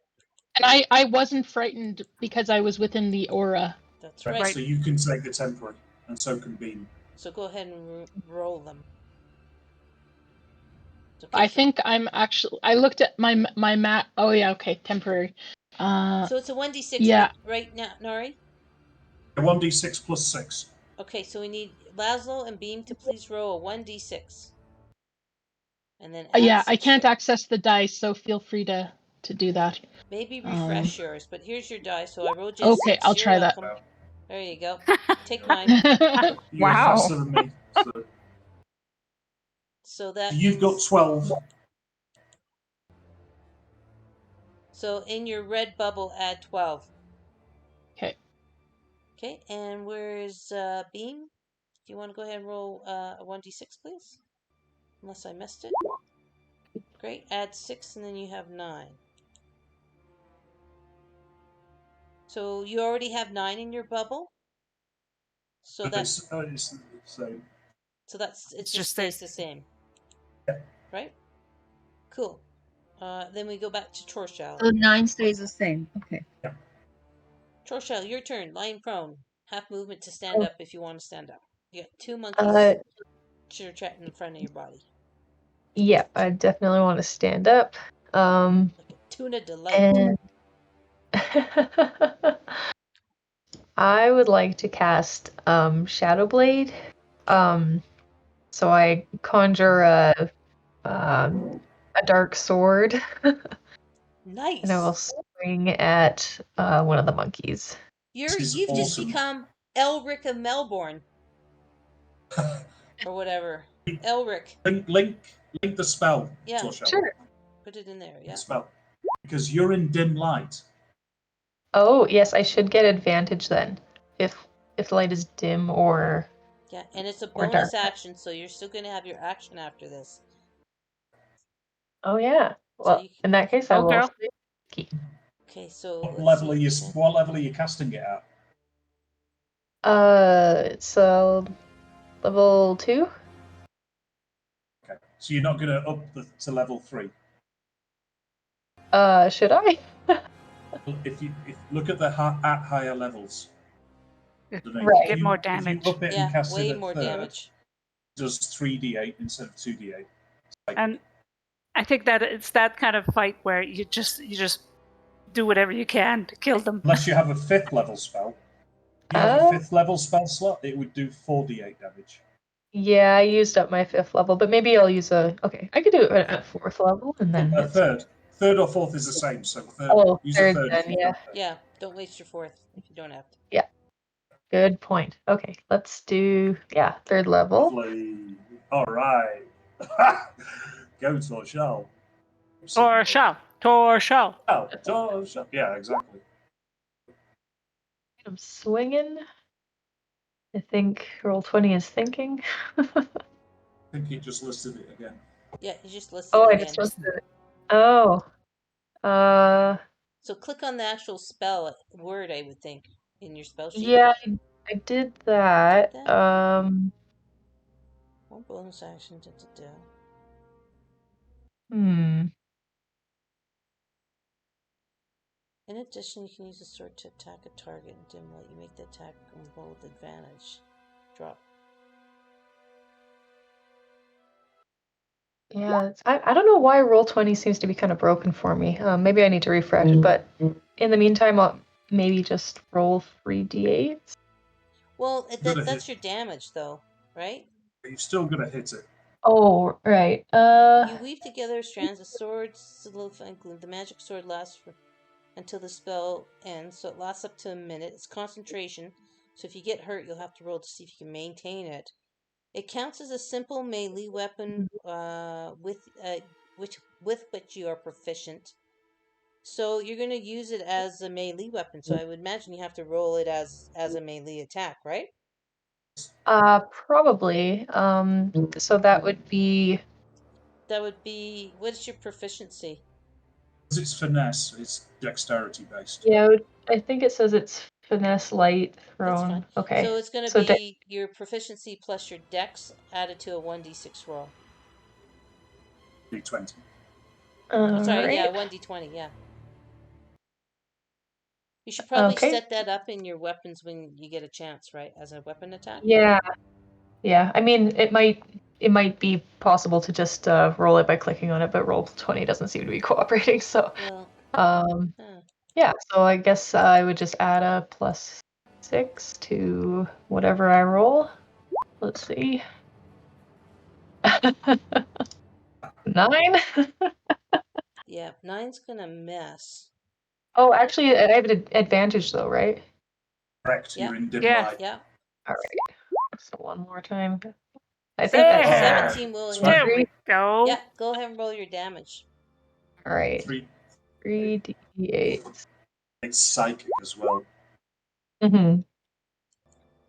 So what is that called again? 17. It's called Shadow Blade. Shadow Blade.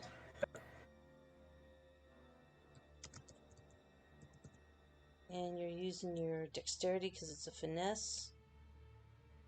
And it's going to do, well, I'll set it up here I'll just set it at your basic and then you can add to it. So the basic is 2d8 psychic, right? Yeah. Spell and psychic.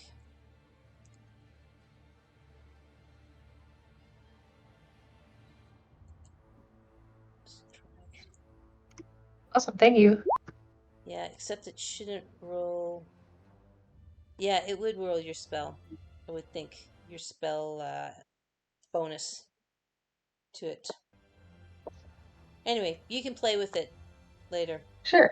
if you want, but that hopefully will get you through tonight. How much damage again? Because I was busy doing that. Is 17. 17 damage on which one? Let's go for the lower monkey. The lower I think he's monkey. closer. You mean the one with the aura that has the fairy fire on it? Okay. It's kind of hard to tell, but I guess the I one know that's like because further the out. That one? this one right here Or that? has the fairy fire. Okay, Because I yeah, was going for this one. which one? Um, sorry, this one. The bottom one? Yeah. Okay, hang on. Let me put the stuff back on this other one then. Okay. Get it points back, and it's this bottom one here. Okay, minus 17. Okay, anything else? That's you still have that was your bonus action, so you can still do an action Oh, because that's a I thought bonus the bonus action. action was conjuring the Was it? sword. Yeah, the Oh, okay. bonus action is Okay. to conjure, and the action is Okay. to attack. Gotcha. So now you have it floating there with you. Yeah. It's almost like spiritual weapon. Okay, you're done? Done for Miriam. now. Okay, Miriam. Okay, so I'm going to attack this monkey here. Okay. I will attack with my warhammer. Be one-handed. 27. Oh shit! Yeah, that hits. Okay, so I am Holy. again going. I'm again going to. Well, let's roll the damage. So it's 11. Okay. And then I'm going to do divine smite. Okay. Oop, again. So again, first level. So it will be plus 2d8. Now, is it an undead? Yeah, it's a mummy. So it's a damage. So I also do another 1d8 of damage on it. So it'll be 3d8s. Okay. Sure. 3d8s. So 18 plus 11 is 29. You're on fire. Wow. And Miriam's got then, angry. Yeah. is it still alive? Yeah, it's still alive. God damn it. Barely. Let me just get rid of my spell slot so I don't forget. Okay. So I've got another attack, so I'm going to attack it again. Okay. Again with my warhammer. Yeah, that thing's crazy. Sorry, I gotta go back to the 4.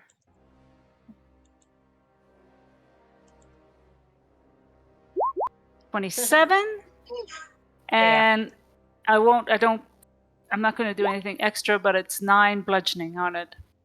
Okay, it's still up, Jesus Christ. Okay, that's it. but barely. It's looking pretty ratty. Well, they look ratty to begin with, but it's looking even more ratty.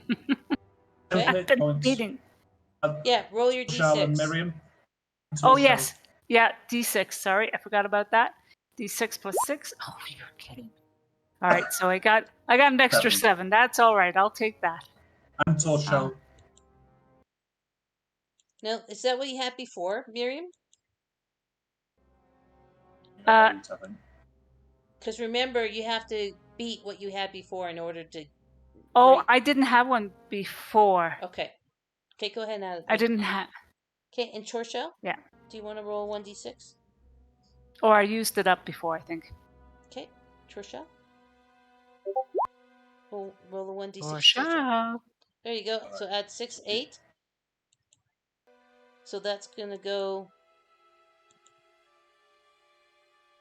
That's the bonus hit points? Temporary. Or, Temporary. sorry, That's temporary. right. Awesome.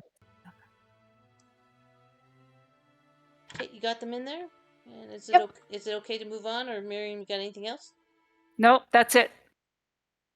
Oh, okay. Monkey 3. Where the fuck is Monkey 3? Oh, Monkey 3 right here. On Torshell. And Torsha, you fucked it up, didn't you? You fucked up that monkey.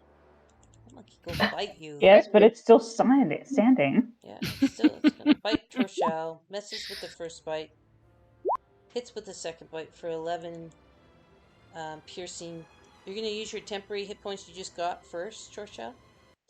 So mine's it from those first, and then the remainder take from your regular hit points. Yep. You're good. Okay. Monkey 6. Monkey 6 is right there.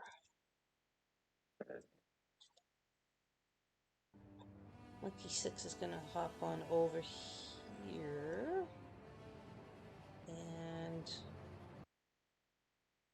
go after Laszlo.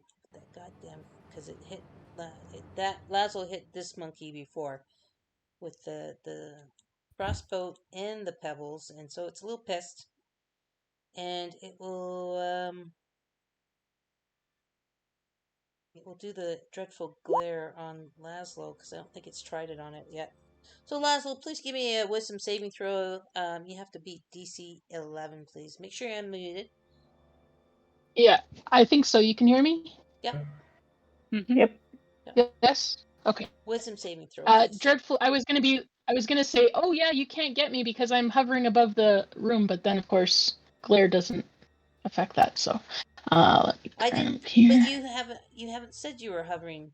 You said you ran. Yes, I did. I thought you ran to I get your ran. bag of holding and grabbed your crossbow out. You haven't said anything beyond Yes. that. No. No. And then after that, the turn after, then I used my boots and I lifted up because fuck monkeys, and then I started shooting with my crossbow. Yeah. But if it's a glare, I'm assuming it's a ranged thing, so it probably doesn't matter anyway. Well, that's Well, Right? okay. Well, if you're hovering above, then the monkey wouldn't have made that choice. And I didn't. Okay. I didn't understand that. I didn't hear you say that. Okay, I So apologize. that's fine. That's fine. It's miscommunication. So if you're hovering above it, the monkey's not going to go for you, obviously, Go because for me. it can't Okay. fly. It's not Wizard of Oz flying monkeys, right?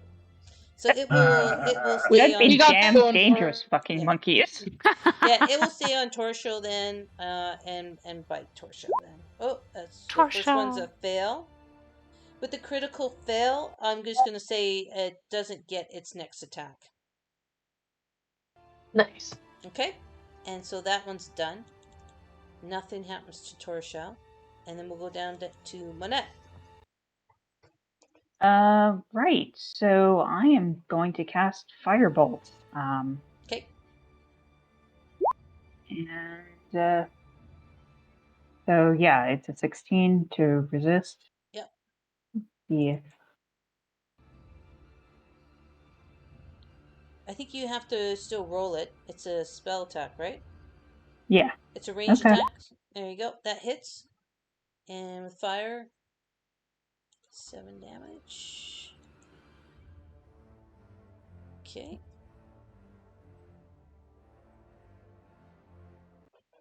It screams in your face. Its flesh is on fire, but it's still quite Since I'm no alive. longer afraid, can I move? Yeah, you can, but it will Toward. trigger attack of opportunity against you. I will risk it. I Okay. would like to be not chance being frightened again. Okay. So I will.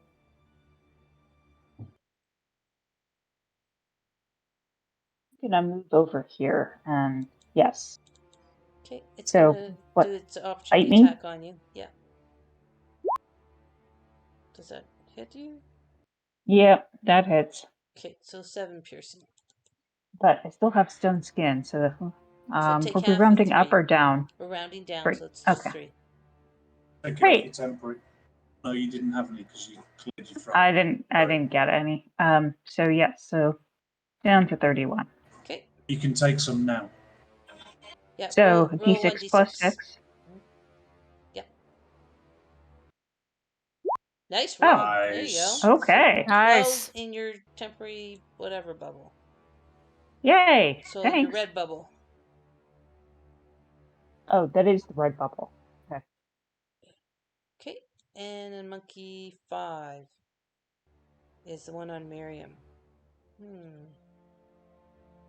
Yeah, might as well just bite Miriam. Since she's imperious to everything else. And misses. Both miss. Okay, and then we'll go down to Nari. Okay, Nari's lost his temper. He's going to cast. It took you this long to lose your temper? Come on. He's very even tempered. I'm going to cast it at 5th level. Okay. I'm burning a high level slot here. Spirit Guardians. So first of all, I need to ask you a question. Do I need to use a free action to drop concentration on a spell if I cast another concentration spell, or do they just one cancels the old one? Yeah, one cancels the other. Right, okay, so Fairy Fire disappears, basically. Okay, great.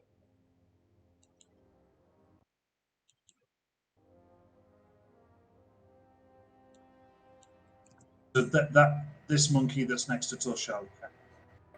Okay, there's two monkeys. So the one closest to you or the one furthest away from you? There's one here. Spirit Gardens. And there's one here. Sorry? This is anything within 15 feet of me. Okay, yeah, they would both fall within that range. Actually, all three of these would fall in that range. So if I do that... They flip around you 15 feet.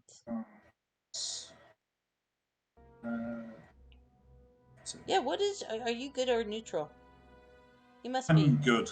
You're good. I'm good. Right of course on. I'm good. Yeah, of course. Yeah. So it does 15 feet of me.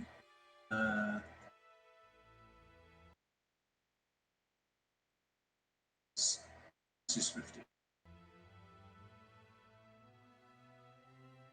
All four of them. Oh, yeah, you got everyone. Okay, go ahead. So they need to make a wisdom saving throw with DC 17. Oh, that's not going to happen. These are a bunch of monkeys. Fail. Fail. Fail.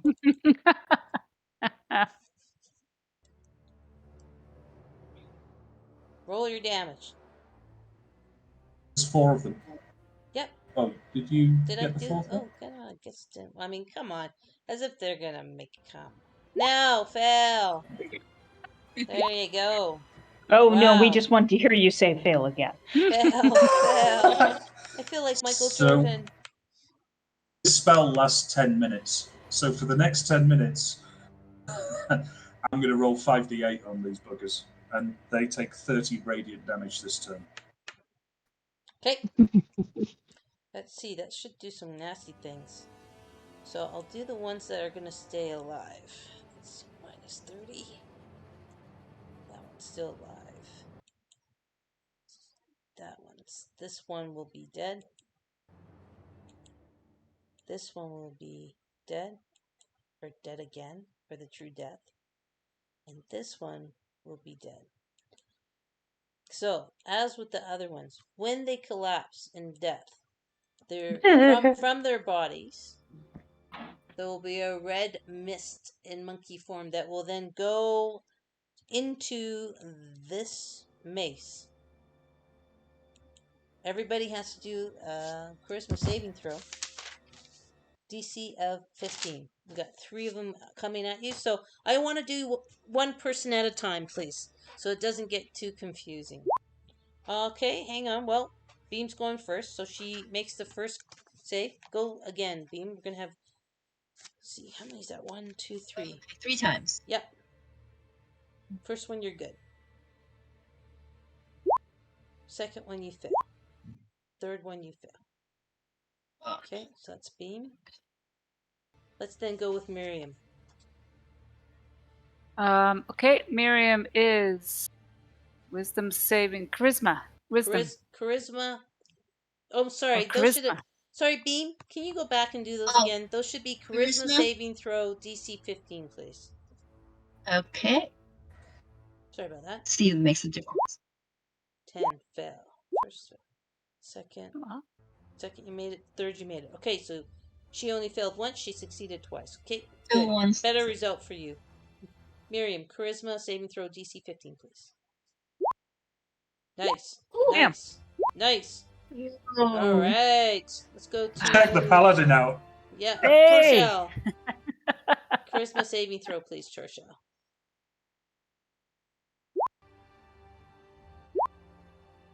Oh no. Okay. 2 fails. 1 Charisma save. is not my strong suit. Monette. 3 This charisma is not saving my throw. strong. I don't want to. They're going to suck. Yeah. Yep. Like I said, 1 suck. Oh, holy fuck! Oh. 2 suck. 3 Oh! suck. All Oh. right. Oh my god. Laszlo. Yeah. Okay, and I do have advantage on these, so charisma saving throw number 1, Okay. Good. 2, 3. Good. Nice. You're safe. Nice. Nari. Woo! Nice. Oh, yes. Nice. Yes. That one fail. Fail. All right. Ugh. All right. Let's see here. I need to do. So everyone who failed only once, you've got 9 points of necrotic damage coming. So that the Ow. ones are Beam only failed once, Nori only failed once. So you guys take 9. Remember to Update use your it. temporary hit points as well first. Yeah, use your temporary hit Right. points first. Mm-hmm. Everyone's good with that? We're going to roll on to the Yeah. ones that failed a second time, which would be Torshell. Now, hang on. The ones who passed, did they take half? Yeah, they actually should. That's a good point. Yeah. Thanks for reminding me. Okay. So everyone who passed takes, we'll roll it, round it down to 4 necrotic. Okay. All right. This is weird. Okay, this is for the second one. People that. Second one. Okay, so the second one. People that failed the second one, that's going to be Torshell Hi. and Monette. Yeah. Will take 21 points of necrotic damage. People that succeeded on that one will take half, Oh which my. will be 10. Make sure, like Nari said, use your temporary hit points first. Okay, and then the last one. Okay. 17. So Monette takes the full 17. Everybody else takes half, which will round down to 8. I'll get these off the board. I'm. Yeah. -4, I believe. Oh. Yep. -4. It's okay. You're just unconscious. Don't worry. Yeah, they can bring you back. Alright. But 3 dead or 2 dead? You guys 3 must be. yeah, 3 dead. This one is out there too. Just this one's alive. Okay. Okay, and that is monkey number 3. So I have to trash these guys. Anything else, Nari? I'm going to roll my temporary hit points. Okay. 9. Nice. Okay. If you're done, then we'll move on to Beam. There's only one left, Beam. That's this one right in front of Torshell, right here. So I was looking at for Dissonant Whisper. It doesn't seem like it didn't say that I can't use it again. So If you have the spell slots for it, you can. Right? Yeah, because it's- some spells you can't use it until a short rest. So it doesn't seem like this is one of them. So Never mind. so Beam is gonna sing a broken song to this last monkey. You're the only last one. Get your sorry raggedy ass out of here. Or And something like that. Are you keeping With- track of your spell slots for that? Yeah, I add one each time. So now No, you're supposed this is to. second You're spell. supposed to subtract your spell slots. Right. Right. So this will be the second one. So I've used up 2. Okay, because I'm just looking at your, and this is under your spell slots 1, level 1. You're doing it at because you what have do you mean? 4. So on your spells, right? Mhm. It's Distant Whisper is a level 1 spell. So you used it once before. Yeah, so exactly. You changed it from 3 down to 2 because you now used 2. it twice. Yeah, that's Right. exactly right. I just want to make sure you're Okay. tracking them right. Because Yeah, it no, is it's a little using. confusing to me actually. I mean the yeah, the other spell, but I'm not going to hold up team's time. So Dissonant Whisper again. Okay. Did it roll?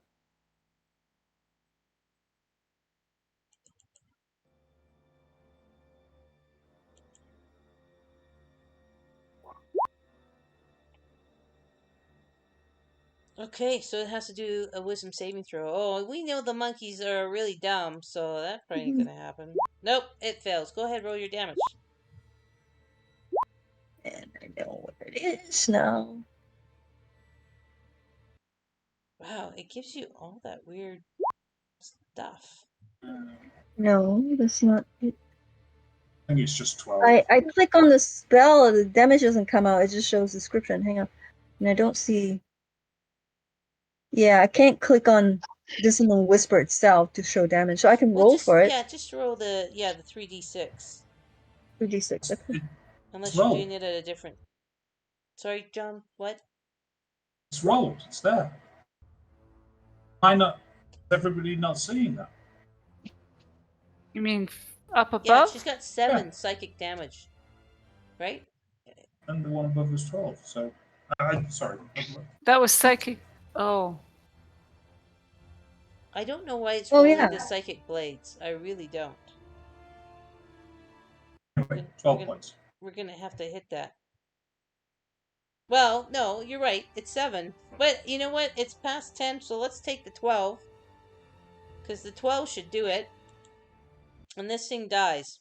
So nice shot. Finally. Yeah, the song was just, it just rather died and didn't keep listening.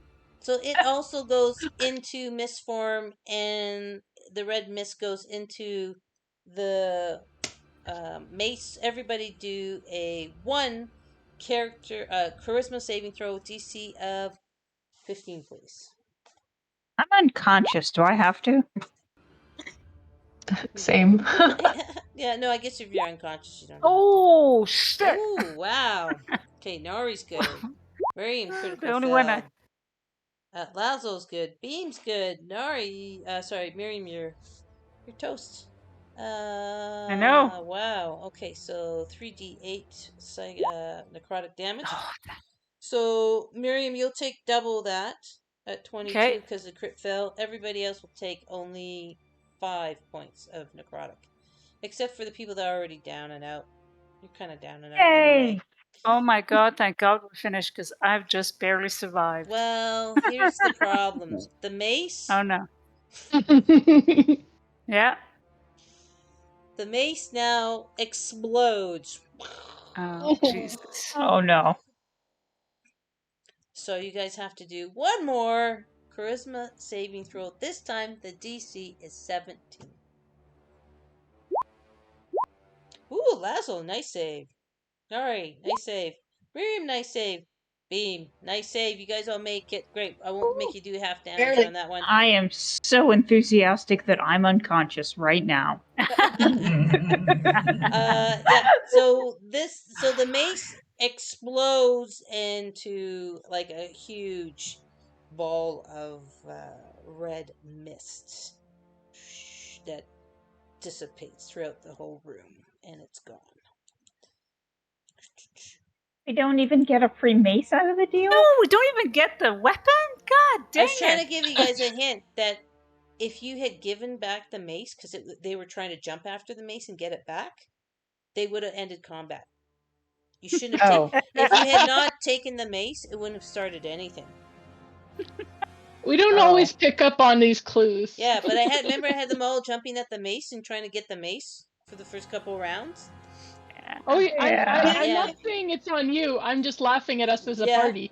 That, like, even at the beginning, you're like, you could have just walked out of the room. And we're like, I never thought of that. Yeah. I have to say, I did think about giving them back the mace, but then I thought, then they could use it against us. Yeah. They're monkeys. That's what Can I- they really That's lift true. the damn thing? So Probably I mean, more than they do. what was the damage on the last one? I know I passed it, so I got half damage, but No, we're not doing any damage on that very last one. okay. Yeah, we're just gonna leave Okay. it as it is Gotcha. because that's the mace. Yeah, these monkeys were only vulnerable to fire. They were resistant to bludgeoning, piercing, slashing, non-magical attacks. They were immune to necrotic and poison. So yeah, they were pretty tough, actually, and they all had 58 points. I cast Damn. this to give everybody 7 healing and bring back those who are unconscious, please. Yeah, of course you can, for sure. So Do I add that to the temporary one or part of the hit point? Oh, that's your real hit points. It's Okay. real. So that's your Thank green. That's your green bubble. You green. Got it. Okay. I take it. Sorry, go ahead. Oh, sorry. Go ahead. No, you go ahead. I was going to say, I take it we're going to take a long rest. Holy fuck, please. So, with that in mind, I have lay on hands. You have, sorry, I have this.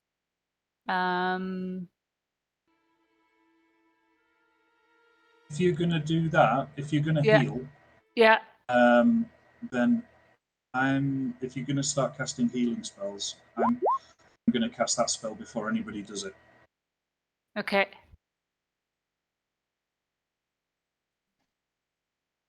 So if Okay. anybody regains any hit point from any type of healing, you max out.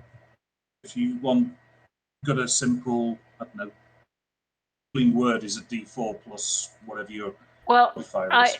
yeah, mine is actually, I have 20 points left in my pool. Right. So I would just divide the 20 points to those who really need it. So you might as well not. I can, Yeah. I mean, I can put that on, and then I'll just, if we're long resting, I Yeah. can do like a 5th level mass healing word, would give everybody 17. Okay. Yeah. Yeah. So, who's hurting? I can do. Everyone. But Who's we have got an one? unconscious one. Everybody's conscious. Everybody got 7. Yeah, everybody got 7. So,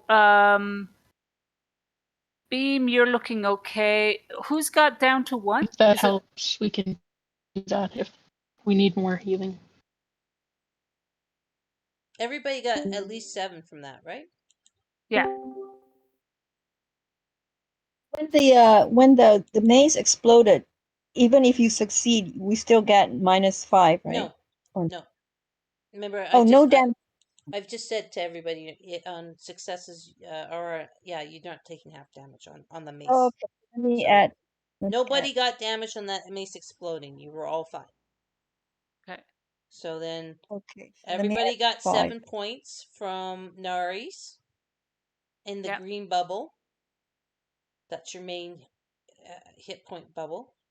And now Miriam's giving 20 points away. So Miriam, what amounts are you giving to who?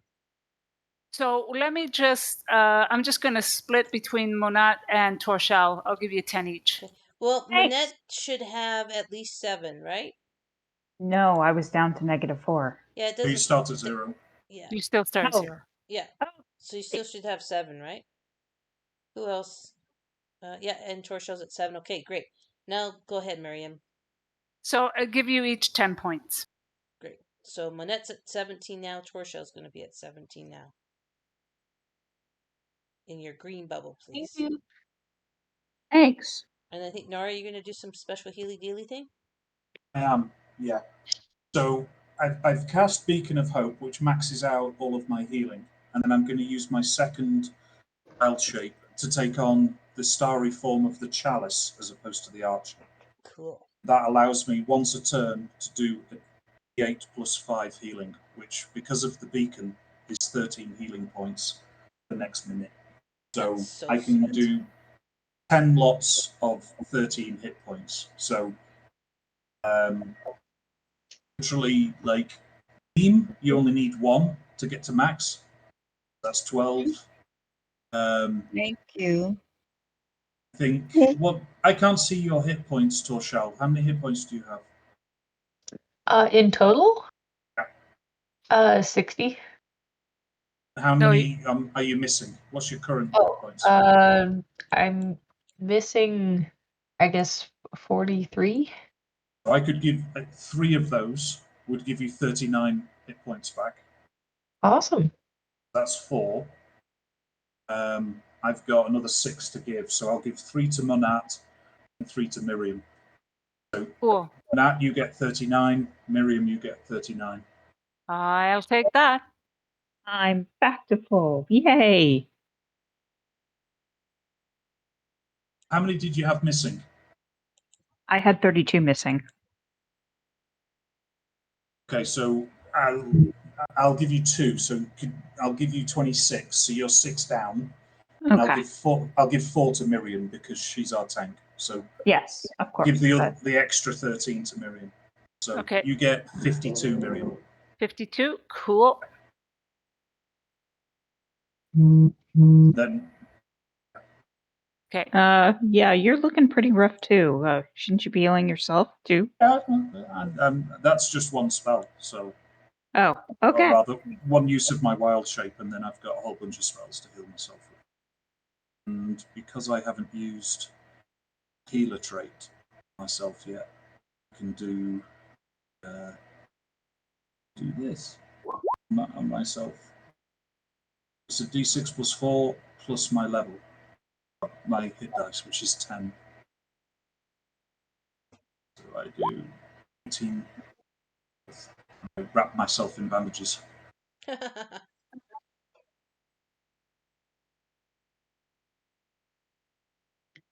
Okay, well, I put up the aura of vitality, but it looks like most people are doing pretty good. That one I can do for up to 1 minute, and then it's a 30-foot radius, and then basically it's 2d6 hit points each turn. Oh, if you'd have put that up at the same time as I had Beacon of Hope, everybody gets 12. Yes. I clicked on it wondering if we wanted to collaborate, but I didn't want to interrupt what was... Oh, no, I'm sorry. You could definitely do that. Collaborate. It's all good. Whatever is useful, I just want to make sure that you're not having to bear the cost of all the healing if I can contribute towards it. No. So with a full 10, that's another 1,220 hit points. I think pretty much everybody's going to be at full. So even Miriam. Cool. So does that, I can add another 120, which would max me out. I think if you were to get 5 rounds of 12, that would be another 60 hit points. Well, no, you wouldn't even need 5. You'd need I don't even 4 need rounds. 5. I just need 4. 4. And then I would need, 3? Give me 36. That would take me to 80. So, yeah. There's enough hanging over to give Manat 1 extra, me 1 extra, Torshal 1 extra, and then everybody else would be. I can. So effectively, everybody's just pretty much.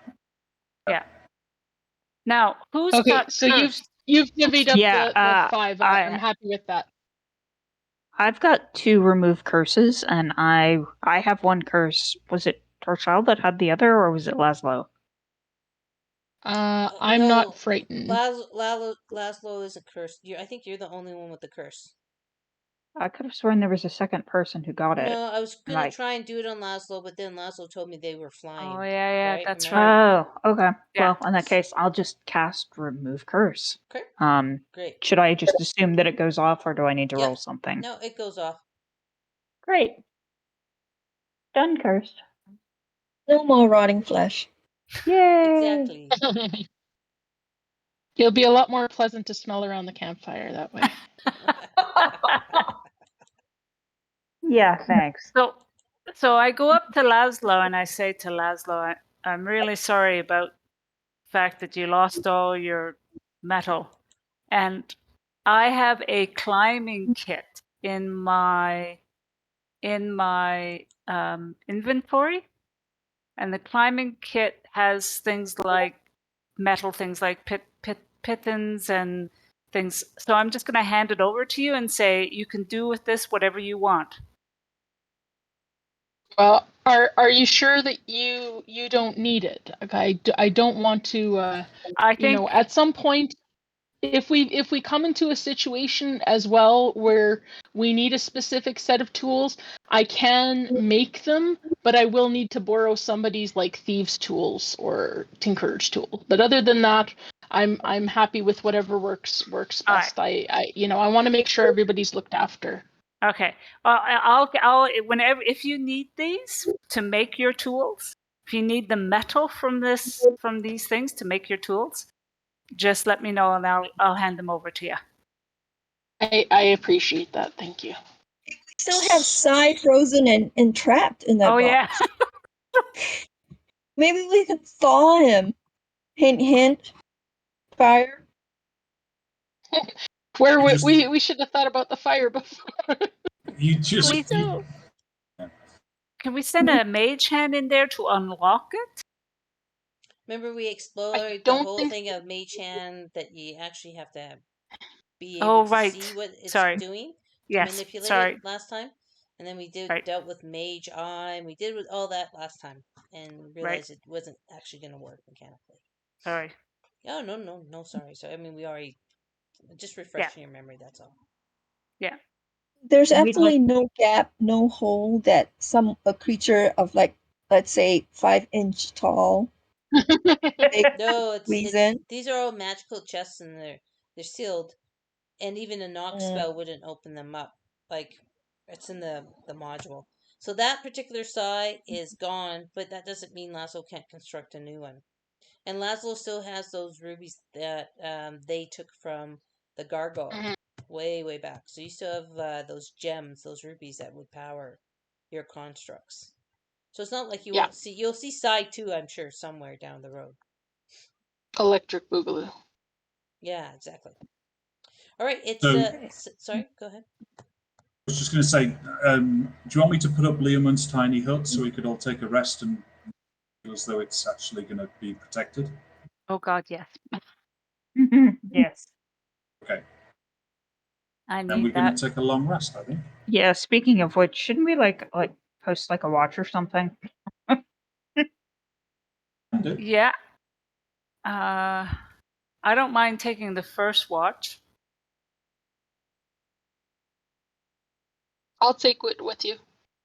Okay. Yeah. Okay, so I think that's a good place for us to stop. Okay. Because it's 8 after 10 Alberta time. I want to wish everyone happy Gay Pride. It's Gay Pride in Calgary, so happy Gay Pride, everybody.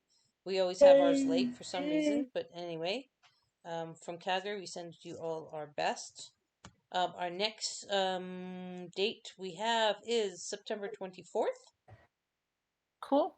Yep. So that should be fun. If you're interested, Gamer Sunday at Dickens Pub in person will be September 11th.